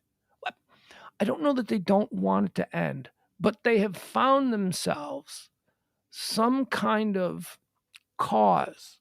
And this cause is being angry, preachy, and morally superior to people who just want to get the world started again. I'm vaxxed. I'm boosted. I still wear a mask places, but I went to a movie over the weekend for the first time in a long time. We almost went out to dinner. We didn't go out to dinner because it was rainy and my ankle was hurting. Remember, I sprained my ankle last week. It's doing better though. Thanks for asking. But I would have gone out to dinner. I took my son out to dinner. I've gone to football games with I'm doing things again for the first time in 2 years. And part of it is I'm vaxxed. I'm boosted. I have a mask in my pocket. If I get sick, I get sick. I believe that because I've taken all of the necessary precautions, that it won't end up with me in the hospital. I'm otherwise healthy, other than being overweight. I don't have, I'm not a smoker. We'll get to that. There's a story about smoking trending. But there are just these people who I think they found their cause, which is to just grandstand in virtue scoreboarding, which, other people like, I can't, and just stop it. Just stop being pandemic superior. I don't know what these kids are doing with this walkout. Honestly, I think that a lot of these kids just see an opportunity to walk out of class. I don't know how married they are to the actual issue, but it cannot be denied that kids who are in school in this era, the last couple of years, have had an experience that the rest of us can't really understand. I don't know. I mean, we can understand it in terms of, everything else in our world has changed, but man, school sucks. Like, you're a senior in high school, your prom is canceled, football games are canceled. I mean, it just seems like these kids are going through something that none of us have had to go through before. Oh, I know. We had the threat of nuclear war during the Cold War when we were in school, but it's not the same thing. It's not the same thing. You just block that out and go like, yeah, well, bombs could fall at any minute. This is different. I'm ready for it to end. I am absolutely ready for this to end, and it may not be done with us, but I feel like I am done with it. I said I'm not getting another booster. I'm not getting another booster. I'm done with it. The booster that I got, I did everything. I checked all the boxes. I got the first shot as soon as I was able to get the shot. I was on waiting lists. I had a little app on my phone when I lived in Cook County that was telling me where I could get. I got it as soon as possible. And then I got the second one as soon as I became eligible. And then I got the booster. You know, the booster. As soon as I became ready for the booster, I got the booster. And I got really sick from the booster. I just want it to end. I just want this to be over with. And these kids, they're walking out. So there you go. The kids are making a stand. Albert says, I'm vaxxed and boosted. Also, my wife had her first vaccination and ended up intubated at the hospital that night and almost died. Moderna. Let's see. Is Leslie and Adam getting into something? Let's see. What did Leslie say? Adam Reyna, some of us pay the show on a regular basis. I had it, so I'm sorry. Are they 18? Are you undermining your own platform? You don't want to pay for something you used to get for free. That is exactly what we're doing. This is a different platform. This is a different kind of a thing. And Howard Stern is incredibly wealthy. He doesn't need $100 million a year. So, this is a special case. Okay, we'll address all of this shit during the after show where we pull the curtain back. Let's get into what else is trending here. NPR is trending today because apparently former President Trump went on NPR, which is weird because that does not seem like a place that he would want to go. Went on NPR this morning, and let's see, NPR Morning Edition host teases first Donald Trump interview in 6 years, including the moment he hung up. That seems normal. That seems like, Trump goes on NPR. At some point, I would expect a hang-up. Harry Reid, the late senator from Nevada, the Senate Majority Leader, former Senate Majority Leader. Harry Reid died, and he's lying in state right there in the Capitol Rotunda, so that's being covered. I liked Harry Reid, not really for any reason other than the fact that he was pro-UFO. He was pro, let's get the word out. There are studies, there are things that the government has been involved in the world, in the realm of UFO, unidentified flying objects. We know things. Let's tell the people what we know. And he died a big advocate for that. So I always appreciated that. Because here you had the Senate Majority Leader saying, this shit's real, man. There's something going on here. We need to know more. And through his efforts, it does need to be noted for those we ufologists, he did do a lot to get a whole bunch of stuff declassified and a whole bunch. When he came forward and started talking about it, we started to see a lot more credible people going, all right, well, why not? I'll come forward. We started to see defense ministers from other countries coming forward saying, when I was the defense minister of the United Kingdom, we saw some stuff. We had some stuff. We didn't talk about it, but there was some stuff. All these people came forward. A lot of people came forward, more credible people, not just crazy loons that you would see on daytime television shows. I was abducted in a cornfield in Iowa. Not just those people. It was actually people with stripes, pilots, astronauts, people like that, smart people, scientists. They all started coming out going, we've never talked about this before, but and a lot of that is due to Harry Reid and his efforts, certainly in the last decade of his life. So Harry Reid is lying in state at the Capitol Rotunda. Britney Spears is trending. We talked about this a little bit last night. Jamie Lynn Spears, the sister of Britney Spears, she appeared on Good Morning America, I want to say, maybe. I don't know. Who cares? Good Morning, one of those morning shows. Do people still watch those morning shows? Is that still a thing? Like local news, 10 p.m. local news is something that I used to watch every night 30 years ago. I used to record the 10 p.m. local news and I would watch. I have not watched. I couldn't tell you here in Dallas since I moved back. I couldn't tell you who the anchors are for Fox. Steve Eager, he's still involved at Fox. I remember he was at Fox. And I only know that because, I lived here 20 years ago when I used to still watch local news. I have no idea who is watching local news. I have no idea who is watching late night talk shows. I have no idea who is watching the Today Show or Good Morning America. I don't know who moms? Is that a mom thing? I mean, I don't know.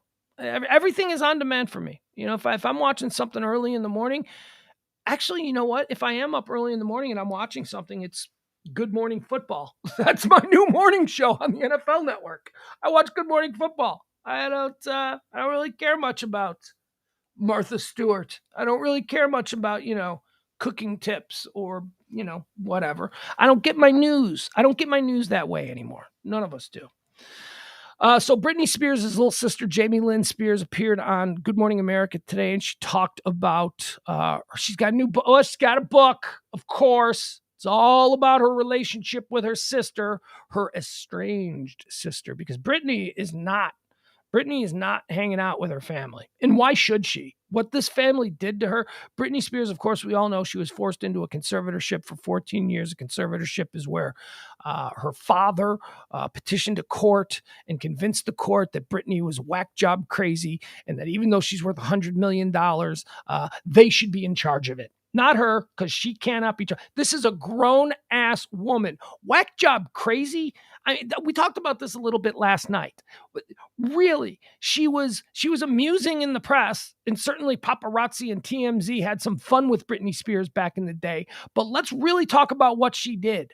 She shaved her head, and she swung an umbrella at a gas station at a paparazzi who was being a dick. That's what she did. So because of those two actions, you are out of control. And they said a whole bunch of other things about her, but we didn't see any public displays of that. And the father, Jamie Spears, not to be confused with his other daughter, Jamie Lynn Spears, Jamie Spears went to a court and got her placed in a conservatorship. She couldn't have a cell phone. She couldn't leave her house without specific permissions from certain people. She was closed.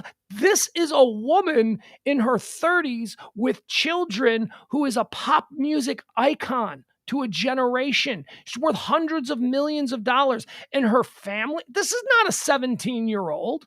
This is not somebody with a long history. This is not Lindsay Lohan. Lindsay Lohan was a freaking train wreck. Lindsay Lohan did dangerous things. She caused car accidents. She caused mayhem. She had multiple DUIs. Britney Spears didn't do any of that stuff. She shaved her head and went after a photographer with an umbrella at a gas station once 20 years ago. I mean, are you kidding me? So after she was released, finally, thankfully, from her conservatorship, after, Britney Spears, the reason this took so long was because Britney Spears couldn't hire a lawyer to represent her side in the conservatorship without getting the permission of her conservator. Her dad. Think about that. Hey, Dad, I want to hire a lawyer so that I can sue the shit out of you. No, we're not going to allow that. This is a grown woman worth $100 million with legions of fans. She was imprisoned by her family because of some bullshit court ruling. And then it was finally overturned just recently. And since it's been overturned, Britney's free. Britney's out there on Instagram being wacky. She's doing great. Look, I don't know her mental state. I know she's got to be a little bit twisted. I mean, I would be. Someone did that to me for 14 years where I couldn't even touch I wouldn't have a phone. She had no social media account. Everything was, Brittany, we're going to put you on stage. And then when you're done being on stage, we're going to put you back in your box. And then you got to go back to your house. That was just cruel and insane. So finally she was freed and she cut off all ties with her family. And why shouldn't she? Why shouldn't she say, you people did this to me for 14 years. Gravy Train is over. Dad. I want all the money that you stole from me. I want all of those houses that you built and bought over the times. I want all your fancy cars, all the jewelry you gave Mom. That was all money that I made, Dad. Dad, you're kind of a loser. And then I became a global sensation. And then suddenly you figured out a way to control my checkbook. Well, that shit is over. And her little sister, Jamie Lynn Spears, in Brittany's eyes, was complicit. She didn't do anything. So she's done. So Brittany is done with those people, and I can't blame her. Now, it is kind of unfortunate because I'm not entirely sold on the idea that Britney Spears isn't, I think she might be a little Woody Woodpecker in there. She's a little bit wacky. But so what? How many other celebrities are a little wacky? They're allowed to be wacky. If Britney Spears was the prize poodle who was trotted out on the stage, who became a global sensation, earned all of this money, and if she wants to blow all of her money, that is her right. I said as soon as she was free, I said she's going to be giving all that money to some crazy doomsday cult within the next 6 months. Fine. That is her right. She can do that. The parents do not have a right. I could see if she was 16, 15, 17, whatever. No, man. They teamed up on her. It's for her own good. Really, it's for her own good because you're living in a 20,000-foot mansion. Now, I don't think you should be living in a 20,000 square foot mansion, Jamie Spears, Brittany's dad. You certainly have benefited from this. You certainly seem to have access to the checkbook, and you're buying all kinds of cool-ass things for you and your family and your girlfriends and all of that stuff. And Jamie Lynn Spears was another person who benefited from this. Jamie Lynn Spears, Brittany's little sister, never spoke up. She never went to war. So she wrote a book now, and she's all sad because my big sister won't talk to me. Well, you know what? You don't deserve to have a big sister after the way. This is all of my take on this thing. So she wrote a book. She's going to try and get a little bit of money out of that. Now I got to actually do things to make money instead. I used to just ask Daddy, can I have some of Bree's money? And Daddy would just give me money. Okay, so that gravy train is done. So now Jamie Lynn wants to be friends with Brittany again after apparently not having any contact with her for years. She never called her sister. She never checked in on her. They weren't close. She was just, okay, it's a conservatorship. I guess Brittany's just the cash cow, the human veal in the family. We'll just keep her in the box. We'll trot her out on stage in Vegas. She'll make $100,000 a weekend, and then we'll party with that money. So she's tearfully on Good Morning America today talking about, I just want my sister back. Too bad. You blew it. I think Brittany's in the right for just cutting off all these people. Look, Pugs, you sound like you're a little bit harsh on her. If you saw the New York Times documentary, Free Brittany, you get the outrage. This entire Free Brittany campaign that has been building over the last year, culminating with her release from her conservatorship. It was started by this documentary. I believe it's on Hulu, Free Brittany on Hulu. Aired about a year ago. And after people saw it, like myself, we were like, what? How is this allowed to happen? This is completely wrong. So you know what, Jamie Lynn? You tell your tearful story while you're walking your little ass out the door. You blew it. You should have been there for your sister. You should have been fighting with your parents. You should have been doing whatever it took to show that your big sister, your cash cow, was someone that you were loyal to, and you weren't. So there you go. Costa Concordia is trending today. We talked about this in the things that happened on this day. Costa Concordia was the cruise ship that capsized off of Italy. I want to say in 2012, a bunch of people died. We're not going to talk about it here today because, as I said, technically it happened on the 13th. But I guess because of time changes, time zones, whatever, it's sort of it happened at night, so maybe it happened like between January 12th and the 13th. I don't know. We'll figure that out. We'll talk about it tomorrow in the things that happened on this day. Because I got takes. I got takes on that captain. That captain's hysterical. Oreo cookies are trending today in America. Why are Oreo cookies trending? Well, because they're introducing a new flavor, chocolate confetti cake. That's not an Oreo cookie. That's not an Oreo cookie. An Oreo cookie is dark chocolate cookie with a white vanilla cream center, frosting center, whatever that is, and it's a sandwich cookie, and that is what an Oreo is. You start introducing all of these new kinds of Oreos. Look, I'll give you the double stuff because I like a double stuff Oreo. I prefer the double stuff. Why? I never understood this. This is like the whole Tylenol extra strength and Tylenol thing.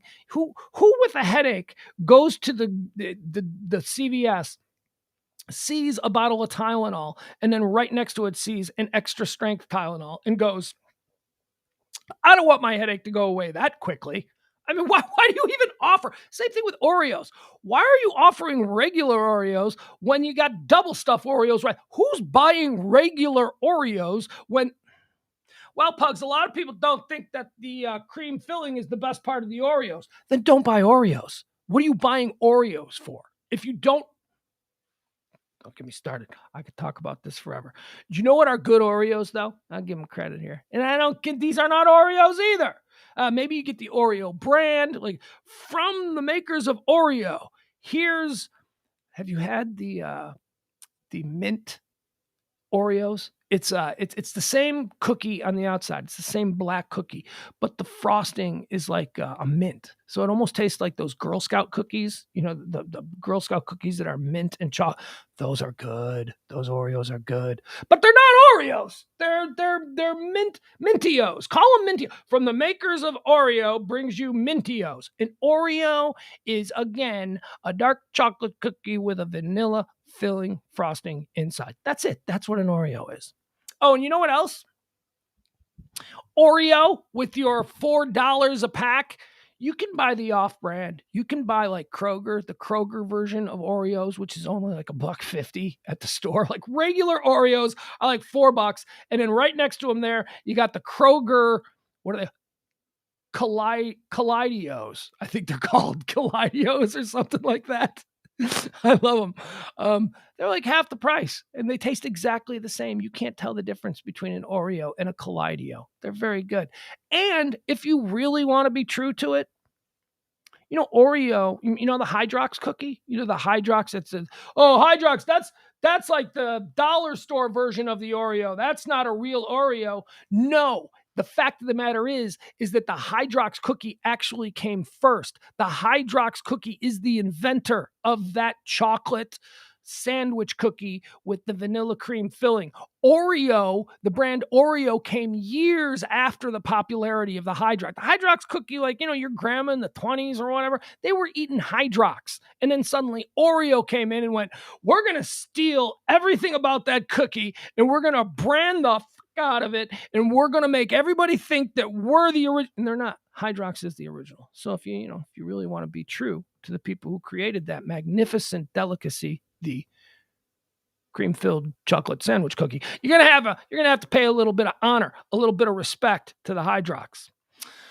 American Airlines is trending. Why? Well, because another passenger got wacky on a flight South America to Miami. Dude walks into the airplane, boards the airplane, goes immediately into the cockpit and starts breaking shit. Just starts slamming stuff, kicking it. He was arrested, and the flight was delayed 8 hours. It did arrive finally in Miami, but you know what?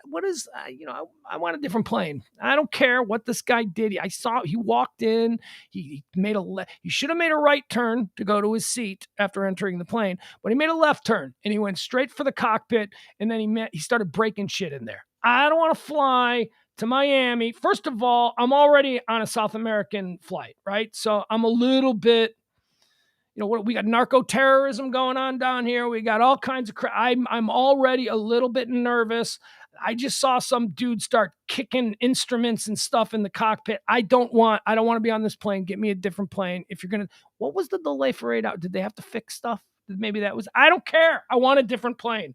I'll stay another night if that's what it's gonna take. But there you go. He was arrested and now he's in jail. So there you go. Boycott McDonald's is trending. Boycott McDonald's. What is this about? Oh, okay. Oh, geez. There's a video trending. We don't need to see it because I'm just so tired of although this is a bit of a complicated issue. So, Canada Oh, Canada has extremely stringent COVID protocols, mandates, whatever. Can't go in anywhere without being vaxxed. You can't go to a restaurant without being vaxxed. You can't go anywhere. It's like the entire country of Canada is like what New York City is right now. They're taking it very seriously there, and they want this Omicron, this highly spreadable, this very contagious Omicron variant. They want to nip it in the bud. So McDonald's is getting hammered because a video started trending that showed an old woman with her mask at a McDonald's being refused service because she couldn't find her vax card. She couldn't find proof of vaccination. And, she's explaining, she's pleading, look, I lost my wallet. Here, this is what I have. You can call my doctor. Well, they're not going to call your doctor. McDonald's is not going to call your doctor to find out you've been vaccinated. But boycott McDonald's is trending for this. And there's another reason why boycott McDonald's is trending also in Canada. But for this particular one, it's not McDonald's. It is not McDonald's, man. Just stop it. Boycott Canada. That would make more sense. These are laws that have been...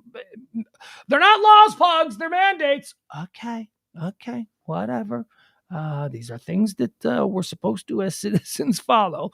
And it doesn't matter if they were at a Burger King, a Wendy's, a Tim Hortons, because it's in Canada. It doesn't matter. You cannot go into a restaurant unless you have been vaccinated by the rule of Canada. It's just something that they've decided. And boycott McDonald's? Are you kidding me? They're blaming McDonald's on this. Now, also, this is where it gets a little bit more complicated because there's another situation with the Ronald McDonald House. The Ronald McDonald House, there is a Ronald McDonald House in Canada that has... They're basically, do you know what the Ronald McDonald House is? The Ronald McDonald House is a hospital, essentially. Not a hospital, but it's for children who are sick, children who are dying, and they come for special treatment at certain hospitals, and sometimes the parents have to travel great distances. And so the Ronald McDonald House is almost like a hotel. It's almost like a place for families and their sick kids to stay while they're receiving treatment away from home. It's a wonderful thing. The Ronald McDonald House is an incredible... The very first Ronald McDonald House is right there on Route 30, Lincoln Highway in Chicago Heights. I want to say it's, I drive by it all the time, and it's like, oh, look, there's the very first Ronald McDonald House. It's a very nice thing. But in Canada, apparently, anybody over the age of, they're kicking out parents of children over the age of 5. Oh, and patients, I'm sorry, as I'm seeing this now. You got to be vaccinated in Canada. Unless there's a certain medical reason why you're not vaccinated, but there are certain kids who are receiving treatment and the parents are being kicked out of the Ronald McDonald House in Canada because they're not vaccinated. And Canada needs everybody vaccinated, and they ain't playing. They ain't playing up there. So that, in conjunction with the old lady who couldn't produce her vaccination card in Canada, both of these stories in Canada, is why boycott McDonald's is trending. And, again, they're just following the law. They're just following it's not a law, Pugs. Okay, whatever. I know we're splitting hairs. Stop it. But that's why boycott McDonald's is trending, if you wanted to know. It's because of those two situations. Bye, Leslie. Go make the donuts.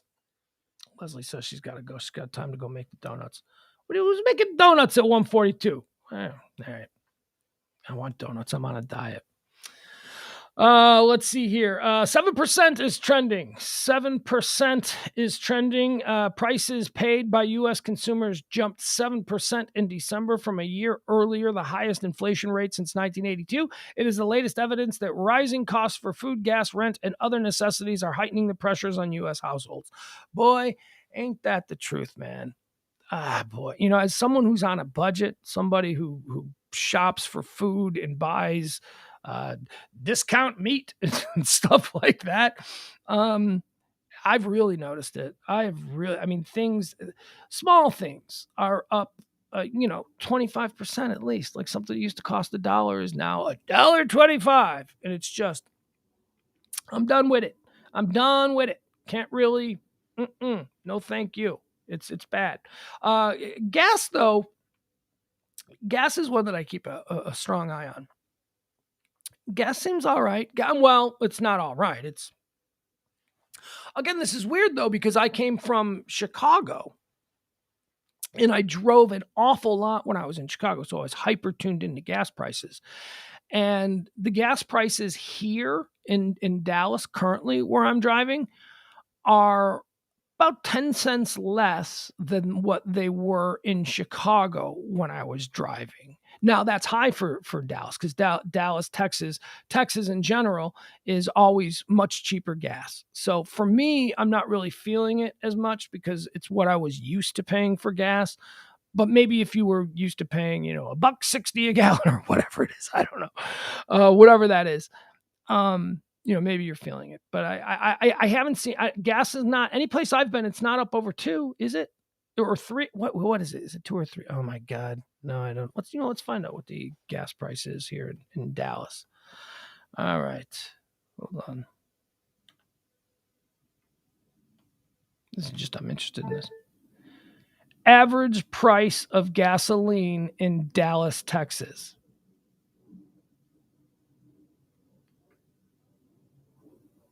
Oh, God. Price of gasoline in excess, because apparently I don't speak clear enough. All right, hold on. There you go. Dallas, Texas. Let's see what this is. So the average price of 1 liter of gas. 1 liter? I don't care about 1 liter of gas. What is the price of a gallon of gas? Price of a gallon. No, this is just going to give us an average. Gallon of gasoline. There you go. All right, so average.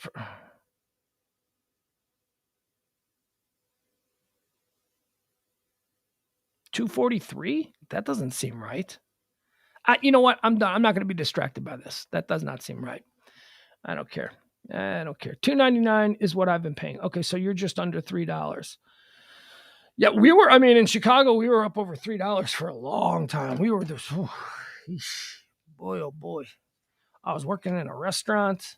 I was delivering food for a time. And that's when you really pay attention, when you're doing the gig economy. Woo.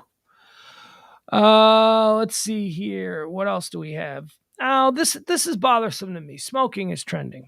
Cigarette smoking is trending. Did you guys know that cigarette smoking is coming back? I mean, here I thought, vaping was going to destroy the disgusting art of smoking cigarettes, which is something that I never smoked cigarettes. I hated it. I didn't even like to hang around with people who were smoking. And for a period of time, if you were someone who smoked, it would really, I would think less of you. I would just be like, okay, all right, we're done. I refused to date girls in the 90s. I wouldn't date girls who smoked. I've had girls, turns out I dated girls who smoked, but they just knew about my opposition to it. So they hid it from me. And it would be like, I would always find out. They'd be like, yeah, we're not going on anymore. She smokes. And I used to have this rule. If you were listening to the old Pugs and Kelly show, the rule was, look, if you're like super like over the top attractive and I just want to be hanging out with you and all that because I'm really sexually attracted to you or whatever, and then a sliding scale, is she hot enough to smoke? Is she, that was always my thing. But the truth of the matter is it didn't really matter. I was just not attracted to people who smoked. And now as I get older, you don't see it so much. And I think that I may have sort of come off of that a little bit. I don't think it's still not anything that I wouldn't want to be around a chain smoker, but I honestly, I don't mind it. I don't think that I think I've maybe grown up a little bit. I think I've become a little bit more open to that sort of thing. I myself have never smoked. And then, we got into the vaping thing and everybody was vaping. And then I just got grossed out by vaping because vaping was just disgusting.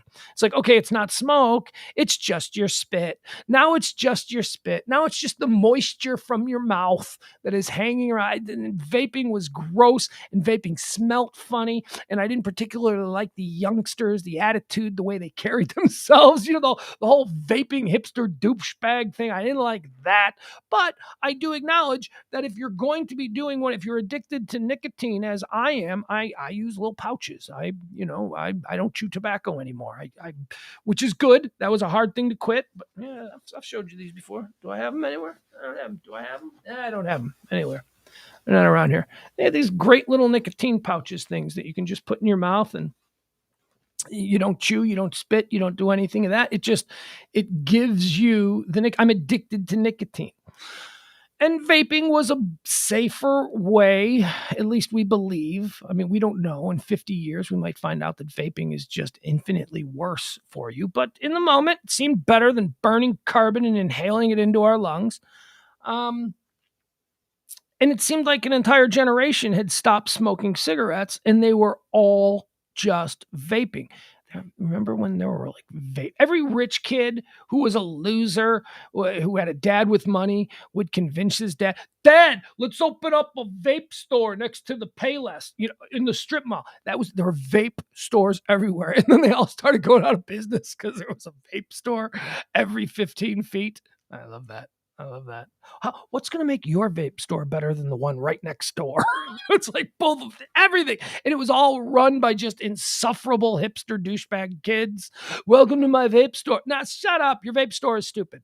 There's no way the economy can support all of these vape stores.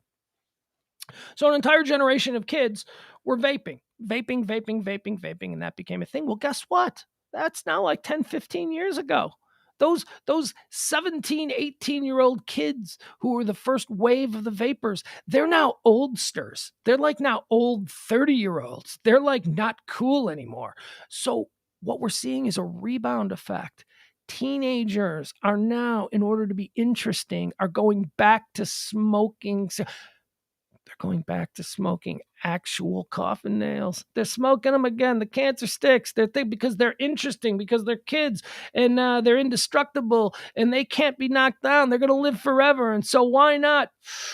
And they're saying, one girl, I was reading this article, and I won't bore you with the entire article, but one girl said, yeah, me and my friends now, whenever we're out socially, we like to go step outside and we get in our little group and we smoke our cigarettes. Or maybe in the morning when I wake up, I'll just have a cigarette first thing in the morning to calm me down from the bit. It's like an 18-year-old girl, like an 18-year-old college girl, just to calm my nerves for the rest of the day. But we're not addicted or anything. She actually said that. She said that. But we're not addicted or anything. Yeah, you are, sweetie. Yeah, you are. You just wait till the next time you really want a cigarette and you can't have one. You're addicted. That's how it happens. Ooh, it's insidious, baby girl. It's going to creep up on you, and before you know it, we're not addicted or anything. We smoke when we drink, and then in the morning we smoke, and then, maybe if I'm driving in my car in traffic, I'll have a cigarette, and then, at work, when I'm at work, when we just want to take a break, I'll go out and smoke. We're not addicted or anything. And do you know what's even worse about all of this, which is hysterical to me? Do you know what the number one selling cigarettes in this new wave, the rediscovering of the magic of smoking cigarettes that teens seem to be glomming to? It ain't Marlboro, it ain't Cool, it ain't Camel, it's American Spirit. It's like this newfangled hipster cigarette that they're rediscovering. Actually, you know what? Yeah, I gotta read some of this. I gotta give you some of these details because this is just too funny to me. That cloud of smoke is not a mirage. On a recent not-so-wintry Thursday in the Bushwick neighborhood of Brooklyn, where all the coolsters hang, when the only snowflakes seen were overtaxed, a gang of 20-somethings stood in a circle outside of Clearing Gallery, sharing a pack of American Spirits. A few days earlier at Columbia University, a 19-year-old pre-med student stared enviously at her phone screen at Parisian women in cute dresses walking, cigarettes in hand, before stepping outside for a cigarette herself with friends. See, that's the other thing that they're saying. They're saying that cigarettes over the last couple of years have become something that is popping up on influencers. Instagram models and people like that are now doing these poses, and they're all having cigarettes because they're interesting. See, that's interesting because they're not, and they're also, there's a backlash to the whole vaping thing, which I like. I've been on the backlash to the vaping thing for, since the first time I saw it. But now the little brothers and the little sisters of the first generation of vapors are like, yeah, that's something douchey that my big brother does. That's gross. I'm going to smoke cigarettes like grandpa. Smoking is back, said Isabel Rower, a 24-year-old sculptor at one of some sculpture. Weirdly, in the last year or two, all my friends who didn't smoke now smoke. I don't know why. No one is really addicted to it. That's another one. Nobody's really addicted. They all smoke. They didn't smoke before, but now they smoke all the time. They're not addicted to it. There you are. So there you go. And I wanted to give you some of these numbers. Are we actually seeing more smokers? Kat Frey, a 25-year-old copywriter who lives in Brooklyn, picked up the habit last year. We're having a very sexy and ethereal 1980s revival, and smoking is part of it, she said. A lot of people I know are posting pictures doing it. I'm doing it. It's having its moment for sure. Yeah, that moment is going to last a lifetime, lady. That moment ain't going away. This ain't a trend. You think you're just participating in a trend, but nicotine is insidious. Nicotine is a drug that sinks its little claws into you, and it does not go away. Oh, my goodness. All right, let's see here. That's pretty much all that I had prepared for the first portion of today's show. By the way, stick around after the John Hinckley sing-along, and we'll do the behind the scenes where I'll hang out and I'll engage a little bit with some of the things that we've all been talking about in the chat room. A little bit less structured, a little bit more free form. Let's see if anything new is trending. Let's see if anything is trending that I've missed. Oh, Coachella. Yeah, Coachella. Another one of these big outdoor concert events that didn't exist when I was a kid, but apparently it exists now. Coachella, Harry Styles, Billie Eilish, and Kanye West are all confirmed for Coachella. Yesterday it was Bonnaroo. Today it's Coachella. And I imagine tomorrow we'll find out who's playing Lollapalooza. Mike Lindell. Mike Lindell is trending. My 12-year-old son is obsessed with Mike Lindell. He's like in a great way. Like he knows he's a clown. Like my 12-year-old son like imitates him and makes fun of him and thinks that he's just a total buffoon. And I love it because he's only 12 years old. And he does. What does he say? He keeps saying my pillow. Like he says something. Whatever Mike Lindell's catchphrase is. My kid it's funny. We all love our kids, but my kid's funny. He really is funny. Let's see. Why is Mike Lindell trending? MyPillow CEO Mike Lindell makes continued false statements. Okay, of course he is. Roast Me. Roast Me is going on. Apparently, not according to the National Day of calendar, but it's trending. Roast Me. It's National Roast Me Day, so you're supposed to be roasting each other's, and apparently And it's National Roast Day. And the Wendy's Twitter account is roasting you if you want. If you want to be roasted, they're going to do it. This one here. I'm sorry. Yeah, I want to do this. Here's something. The SAG Awards came out. Oh, no, I didn't even look at these yet because I wanted to do this live on the air so that I could just give you.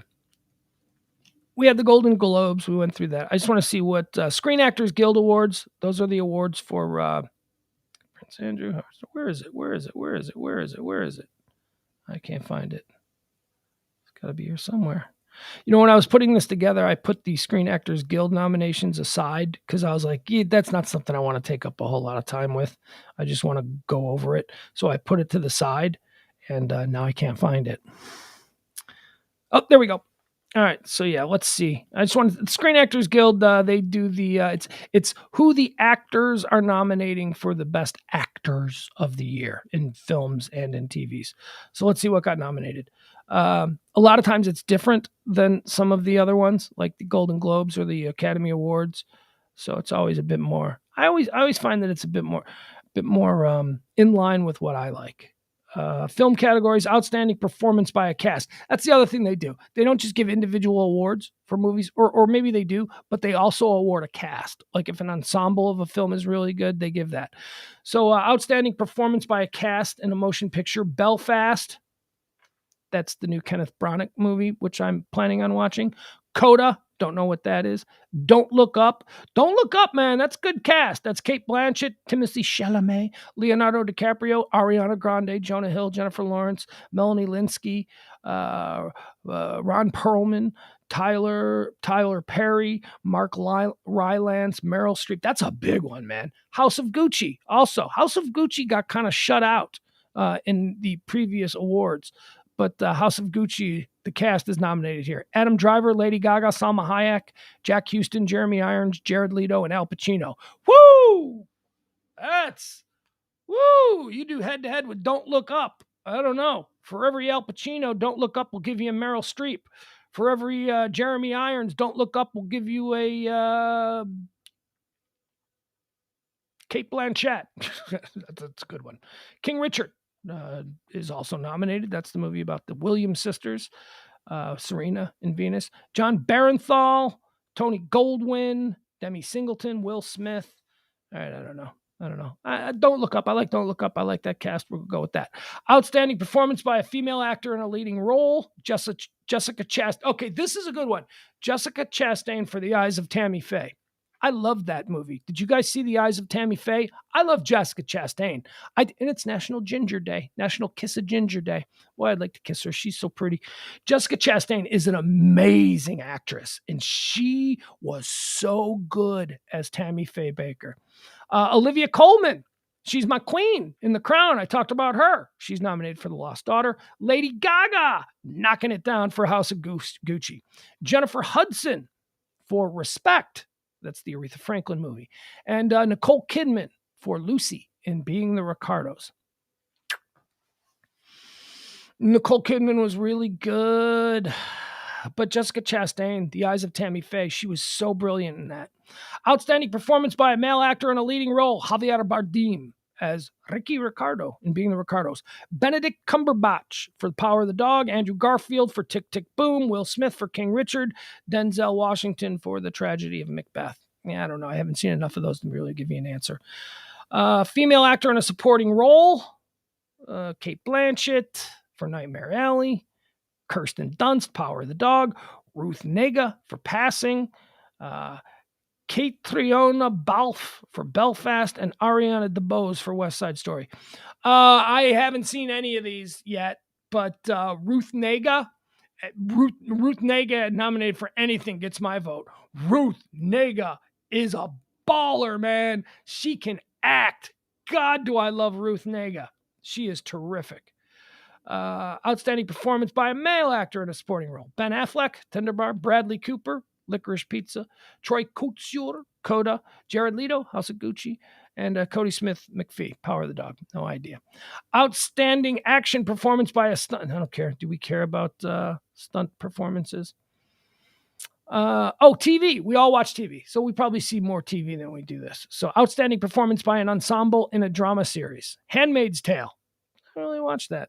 The Morning Show. I do watch that. The Morning Show. Jennifer Aniston, Sherry Belafonte, Nestor Carbonell, Steve Carell, Billy Crudup, Mark Duplass. That's good. That's a good show. The Morning Show's a good show. Squid Game gets nominated for ensemble cast. I'm not even going to try and mention these names. Hong So Tail, Jung Yu Soon, Jung Hoon. Thought you said you weren't going to try. I lied. Succession. Let's just kid ourselves right now. I don't care what else is nominated. Succession wins for best ensembles. Best cast in a drama series. How does Succession not win? Well, because Yellowstone. Because Yellowstone is right behind it. Boy, who do I want?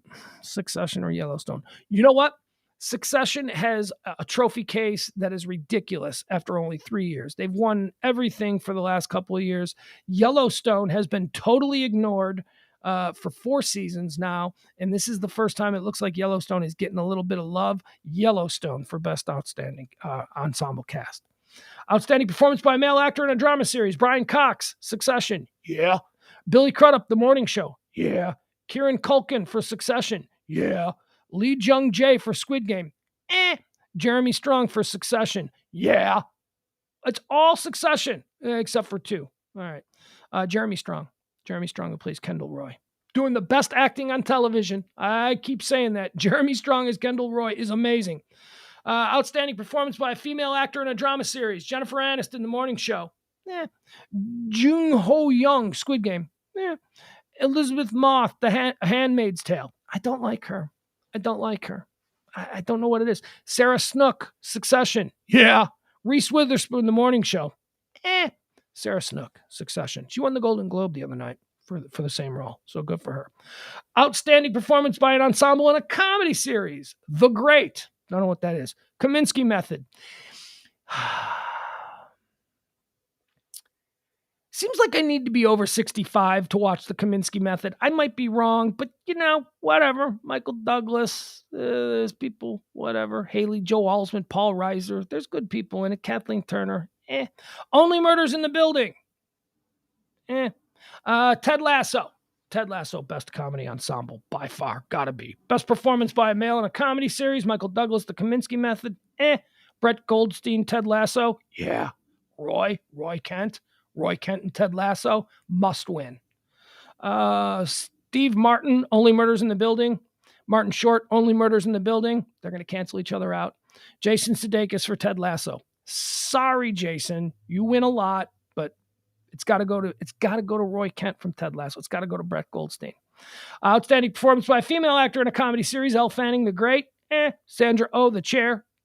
Gene Smart, Hacks. Yeah. Juno Temple, Ted Lasso. Yeah.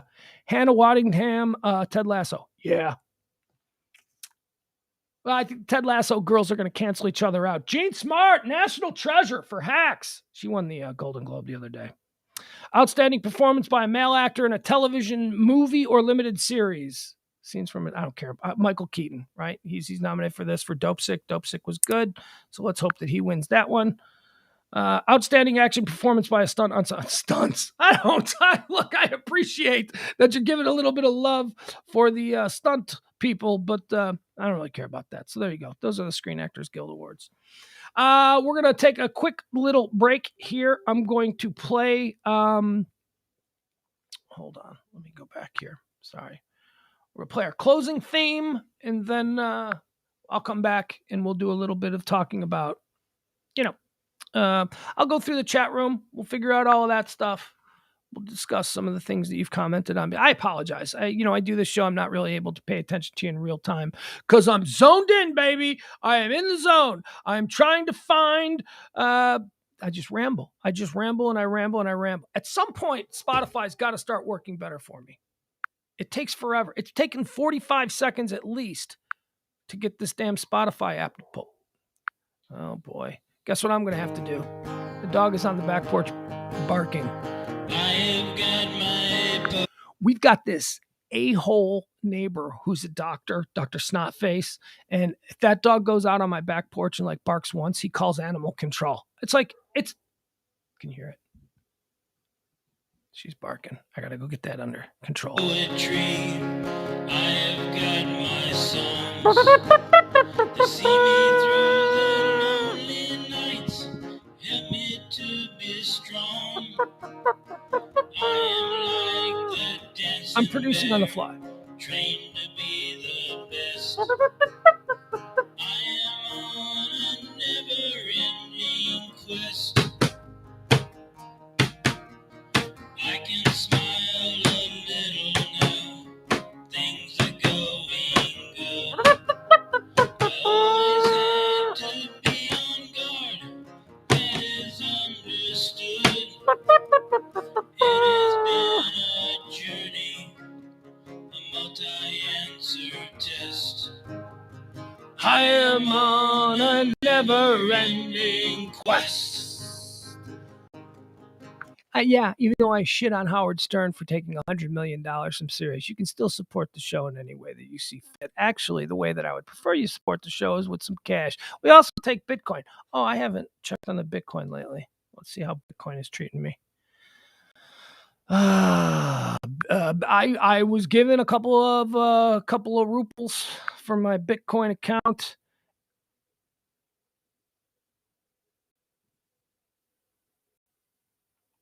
And it tanked. It was like tanking. 714 was where I started. It had tanked all the way down to 430. And we're at 675. They're buying the dip, as they say. Bitcoin to the moon. Tomorrow is another day. The best is yet to come. I have found a different way. So baffling to some. I have got an old guitar. That is all I need. I don't need no 401. I don't have the green. All right, I I screwed up the horns there. I know it. You know it. Let's just ignore it. Yeah, I know, Jeff. I know. It's like I initially thought trumpets should be mariachi style trumpets. I thought that would go well when I supercut this song, when I reproduce it, remix it, whatever it is we do.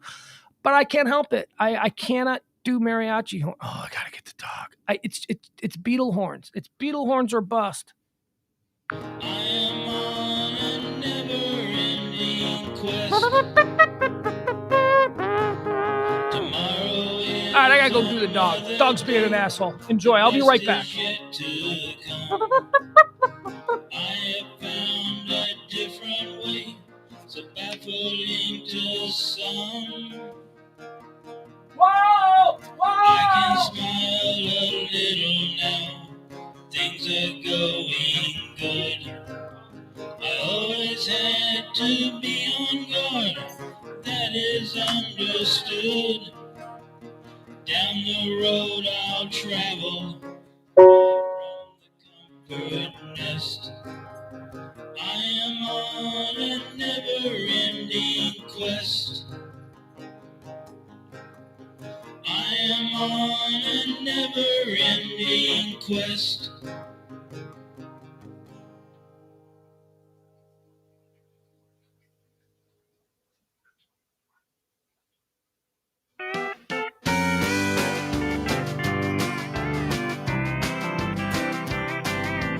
Fortunes, I don't need to have you.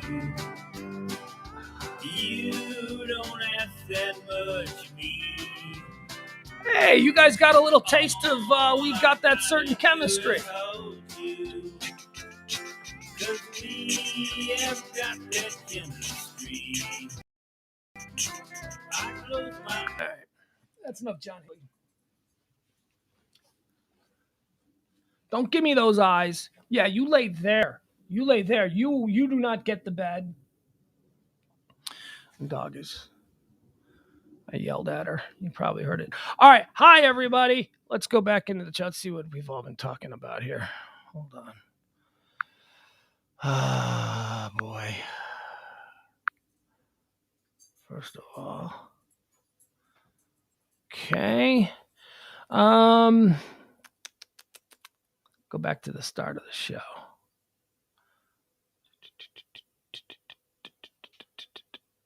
Work our way down. So I'll try and rehash all the conversations that you guys were having. April. Yeah, that's right. April taught me something today, and that is that Bobby Brown, that's my prerogative. It's her prerogative. Bobby Brown's alive. Bobby Brown is alive. Byron Granger says it's noon and I'm high. Yeah. So that would be a nice day to be high. It's sunny. I don't do that anymore. I mean, I'm abstaining. I'm not like, I've learned my lesson. I will never get high again. And that's not it. That's not it. I just, one, it's illegal here. Don't know if you know that. It's illegal here in Texas. I came from a state where it wasn't illegal. It was very easy to attain. It was wonderful. It is illegal here. But more than that, all of us here at the 1%er compound, we're kind of sober. We've been kind of sober for like months now. Yeah, we'll have a drink every now and again. But there ain't been any of the devil's lettuce. None of it. None of it. Let's see here. I do miss it. I miss it when there's something really good that I want to watch, that I really want to just sort of get like zoned into. But whatever. I have learned that I can get by without it.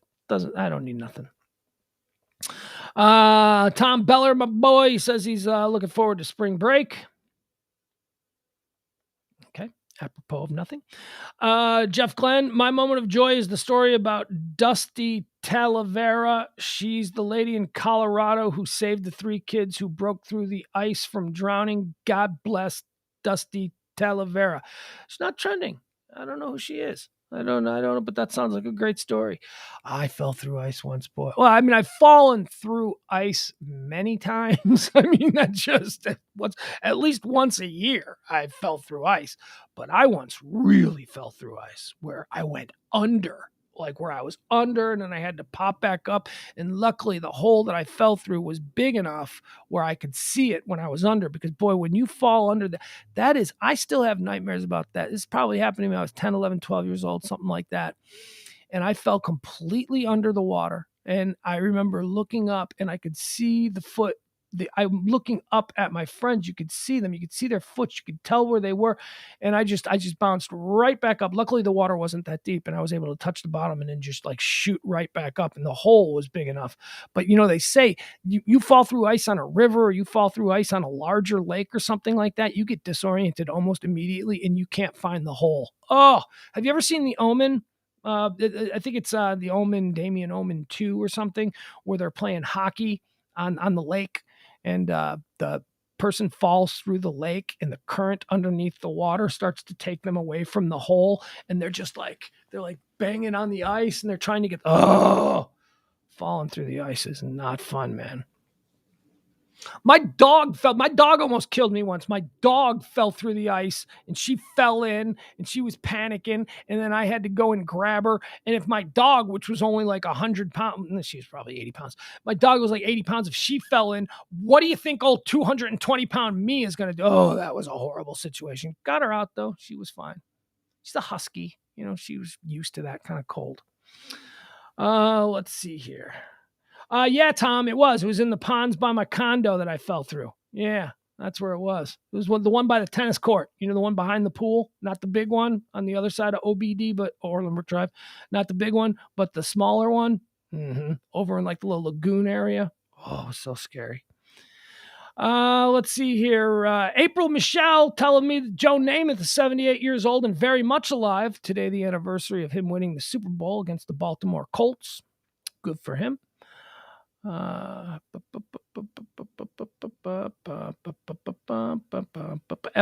Gamba. Adam, shut up. Jeff Bezos is buying the Bears. Albert, Adam seems to, and Adam and I go back a long way, but if there is any bad news that can be delivered to someone, Adam seems to just relish being the guy who tells you you're wrong. It's a stupid take, and I know you want this dream to come true, but here's why it won't. It's why we keep Adam around. It's why we used to take his calls all the time. He provides a service, and he's actually a lovely individual with a beautiful family. But I'm not going to Jeff Bezos is not going to buy the Broncos. Shut up. Nobody's even talking about that. Shut up. There's already somebody in line to buy the Broncos, and it ain't Jeff Bezos. Stop it. Albert Gomboa, Indian food. Well, that's just sort of. Oh, I guess I was talking about Indian food. Hey, Adam, I want all my friends' dreams to come true. Well, maybe that's what you want. Show your face. That made no sense. Why did I even say? I don't know. It just felt like something I could say. Indian food. Indian food's terrible. Not interested.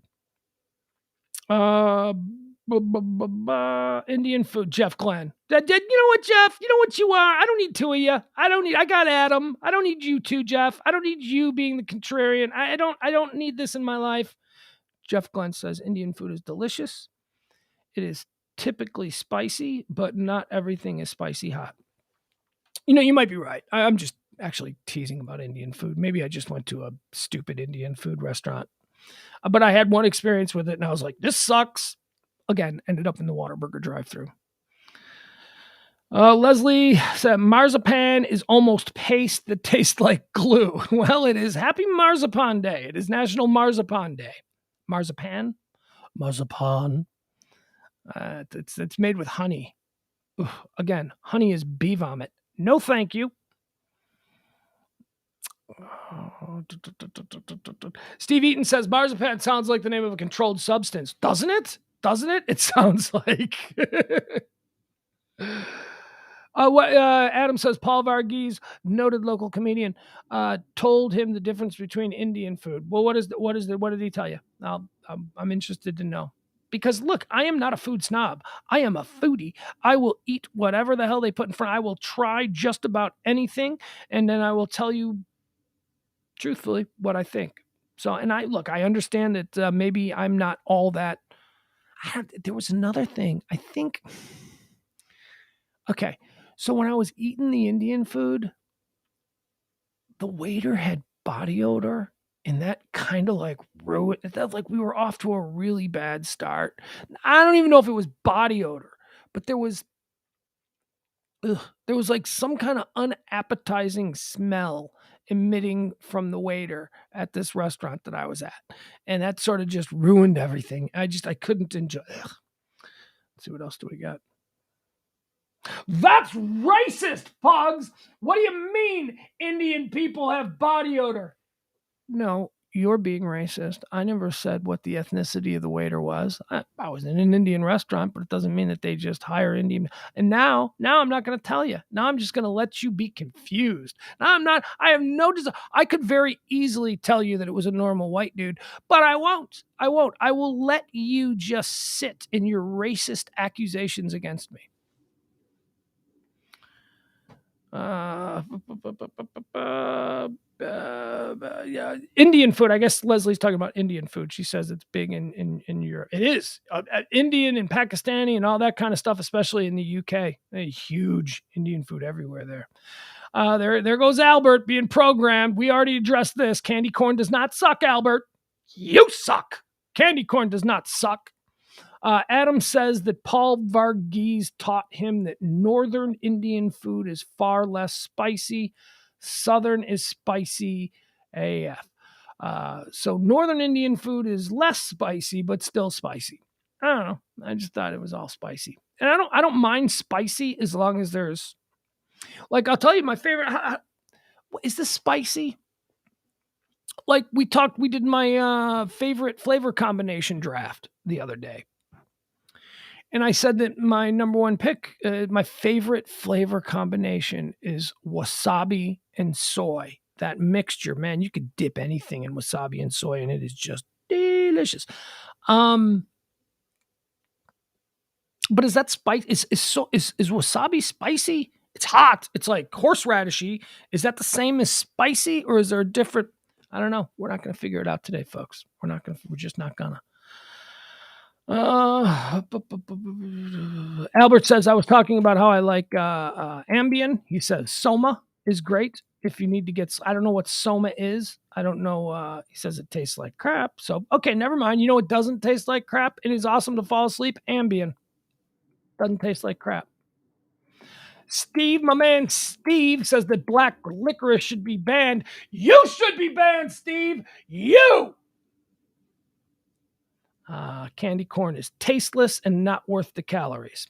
Well, I missed you, Leslie, but you're wrong. It is not. It's not tasteless. You could say that it's just too sugary or too sweet, but it's not tasteless. What the hell's wrong with your taste buds if you think something that is like 100% condensed sugar and food coloring is tasteless? Sugar is delicious. I don't know what candy corn tastes like. It's good though. God, I love candy corn. I love candy corn. I love the black chuckle. I don't like bit of honey. Remember bit of honey? I did my terrible candy draft. Bit of honey is the first. Bit of honey. Who likes bit of honey? I must have started the candy corn because I thought it was garbage in my pre-5 years. Sambuca is great, Leslie. You won me back. You and I, Sambuca. Jeff Glenn. Yeah, because Jeff Glenn is now a contrarian by nature. Well, actually, that's not fair. You don't have to agree with me on candy, but Jeff Glenn says bit of honey is delicious, as is those orange and black wrapped peanut butter toffees. Okay, in the second round of the bad candy draft, the delegate, the representative from the Pugs and Company High Noon Show, after selecting bit of honey in the first round, is taking with his second pick as the worst candy ever, toffee. Anything. What the hell is toffee? What is? I do not like. Go have yourself a Toblerone. With the third, is that toffee? Is Toblerone toffee? I don't know what that is. It's bad, expensive mini bar candy. What is Toblerone? Is that toffee? see here. Toblerone is a Swiss chocolate brand produced in Bern. Well, Swiss chocolate, that should be good. I don't know why Toblerone suck. Why do I think Toblerone? Maybe it's not Toblerone. I don't know.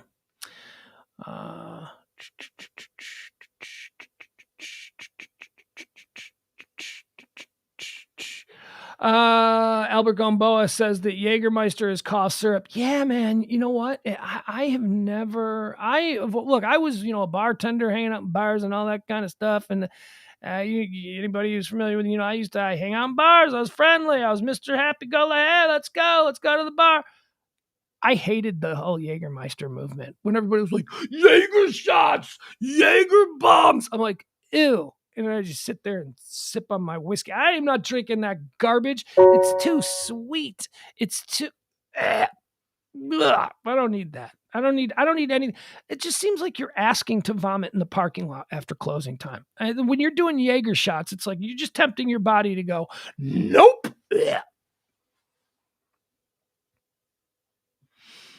Yep, that's right, Jeff Glenn. There are steroid deniers out there. Steroid deniers, just like mask deniers and vax deniers. The asteroid is coming for us, folks. It's coming for us.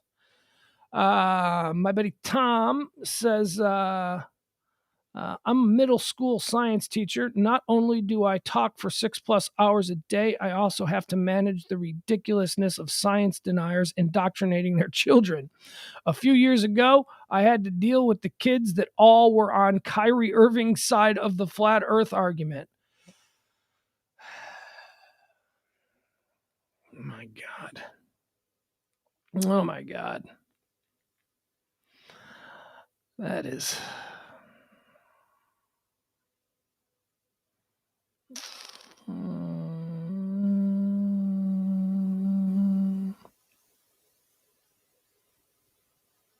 All right, more people talking now about the City Hall guy. He was crazy.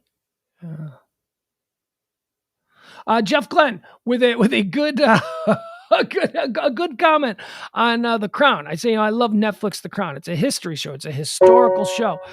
Jeff Glenn made a good point, and because a lot of people think, isn't that a girl show? No, it's not a girl show. It's a hardcore history fanatic show. It just so happens that the Queen of England for the last 70 years is a woman. So yes, there is a woman at the lead of it, but it's about the world and how it's changed through the eyes of this monarch who has seen it all, who has known everybody, who's Churchill, the Beatles, whatever. She is just everything. She has seen it up close and personal. And as he points out very astutely, I would say, Jeff says, if it was a woman's show, Elizabeth would be played by Reese Witherspoon. Yes, you're right.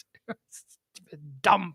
It's not a woman's show. It's a history show. And if you like history and you're not watching it because you think you're a woman's show, then you probably wouldn't understand and appreciate the minutiae of the history that's covered in it anyway. So piss off. Yeah, I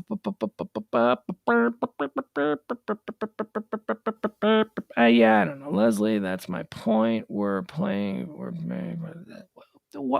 is that? Why is Adam shitting on the? Fuck. Not everything needs to be said. Howard Stern is worth almost $1 billion. He's worth it. Happy birthday, Howard. Happy birthday, Russ. Isn't that weird? Rush Limbaugh and Howard Stern. How did I not know until today that they celebrate the same freaking birthday? That is so crazy. That is, Howard Stern and Rush Limbaugh were both born on the same day. Inarguably, the two most important broadcasters in radio history, certainly in the genre of talk, the two most important people in the history of the format of talk radio on two completely separate sides of what is offered in talk radio, two of them born on the same day. That is just crazy. Jeff Glenn would like to say, for all you stupid MFers, mandates are as enforceable as law. That's true. I love it when they go, it's not a law, it's a mandate. Yeah, well, a mandate is just a law enforceable with the same. I don't want to get into it. Just because you don't understand the difference doesn't mean it isn't so. Adam just jumped in. I was making a joke about you saying you wouldn't pay for Howard. Now mellow out, my man. Don't you tell me to mellow out. Have you not heard? There's an asteroid barreling towards us and nobody's paying any attention to it. You mellow out.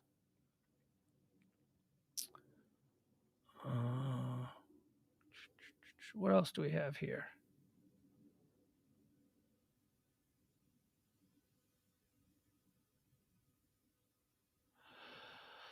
All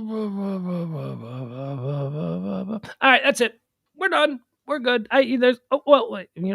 Why quit at the very end? Let's see here. We'll do the last page here. Paul Varghese told me the difference between Indian food, Northern Indian food is far less spicy. Okay.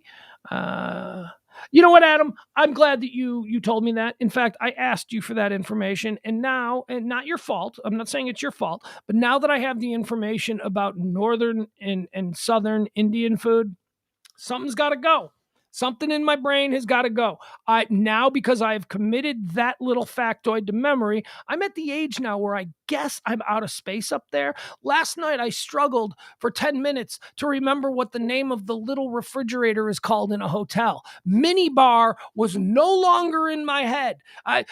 My girlfriend, sophomore year, her mother's first name was probably in there somewhere taking up that space, and something had to go.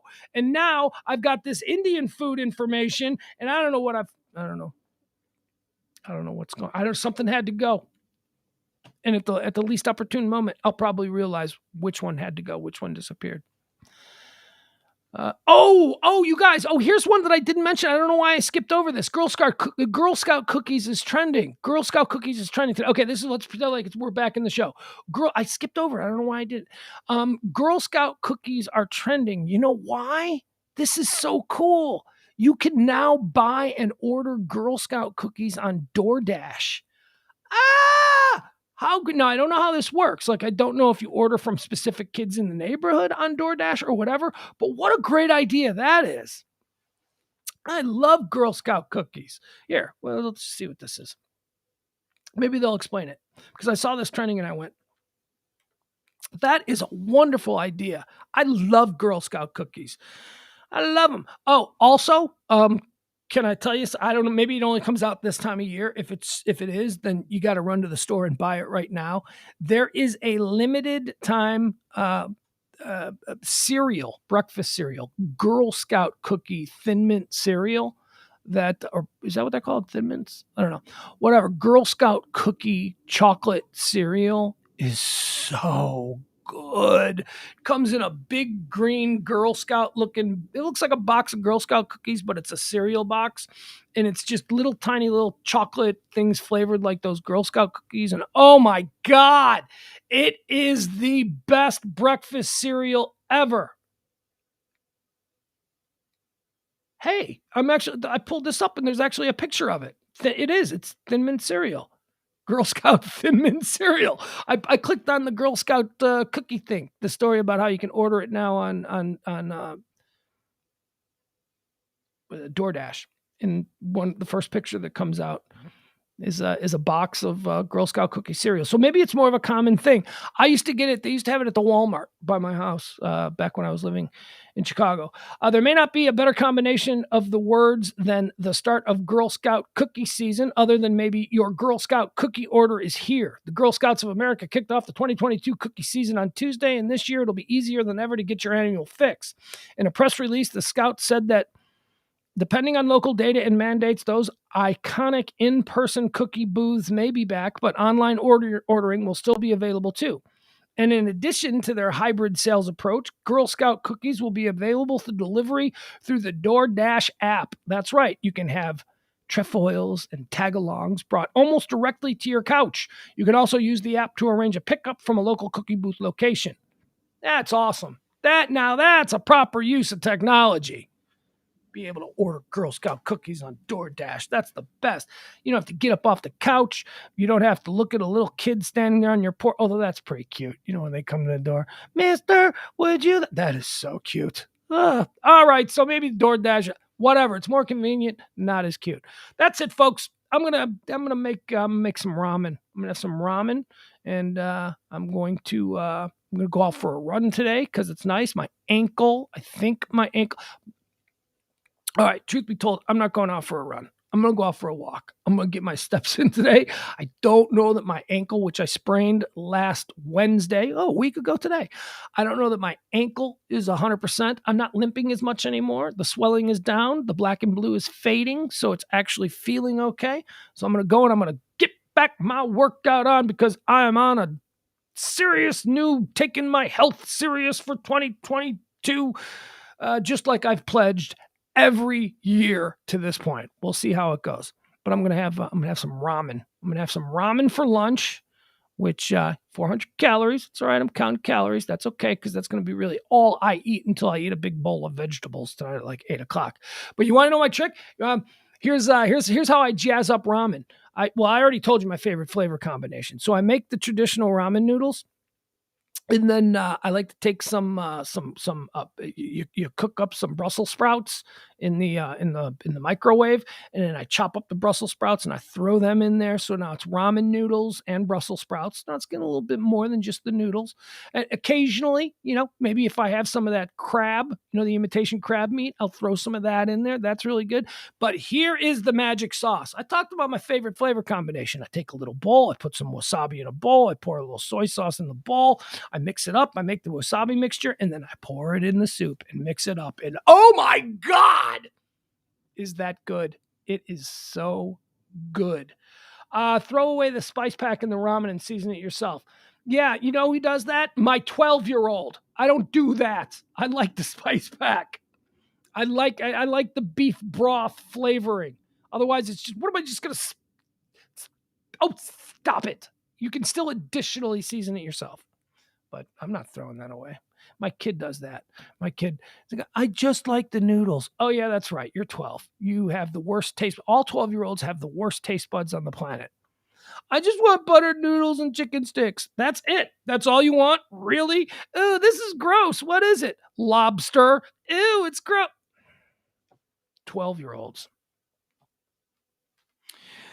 Dad, I bought some candy that we can share. Oh, really? Did you get good candy like chocolate or Snickers or something like that? No, I got Atomic Jawbreakers and and Super Sour Patch Kids. Yeah, that's trash candy, kid. You're a 12-year-old. I understand your taste buds are kind of like Wiggy right now. That is some trash-ass candy. Don't worry. Leave it out. There is no fear that your dad's going to steal that candy because that candy is garbage. Well, what kind of candy do you like? Hershey bars, Reese's peanut butter cups, something with chocolate, maybe a little caramel, something like that. Nah, I like things that are so sour that they make your eyes water. Exactly.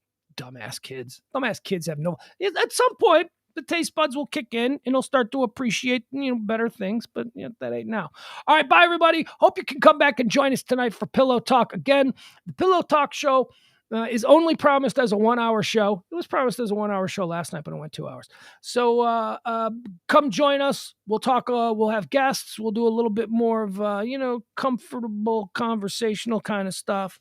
And that's that with that. Okay. Love you all. Be good. Keep your eye on the sky. That asteroid is coming. We'll see you at 9 p.m. Central Time for the Pillow Talk edition. Bye, folks.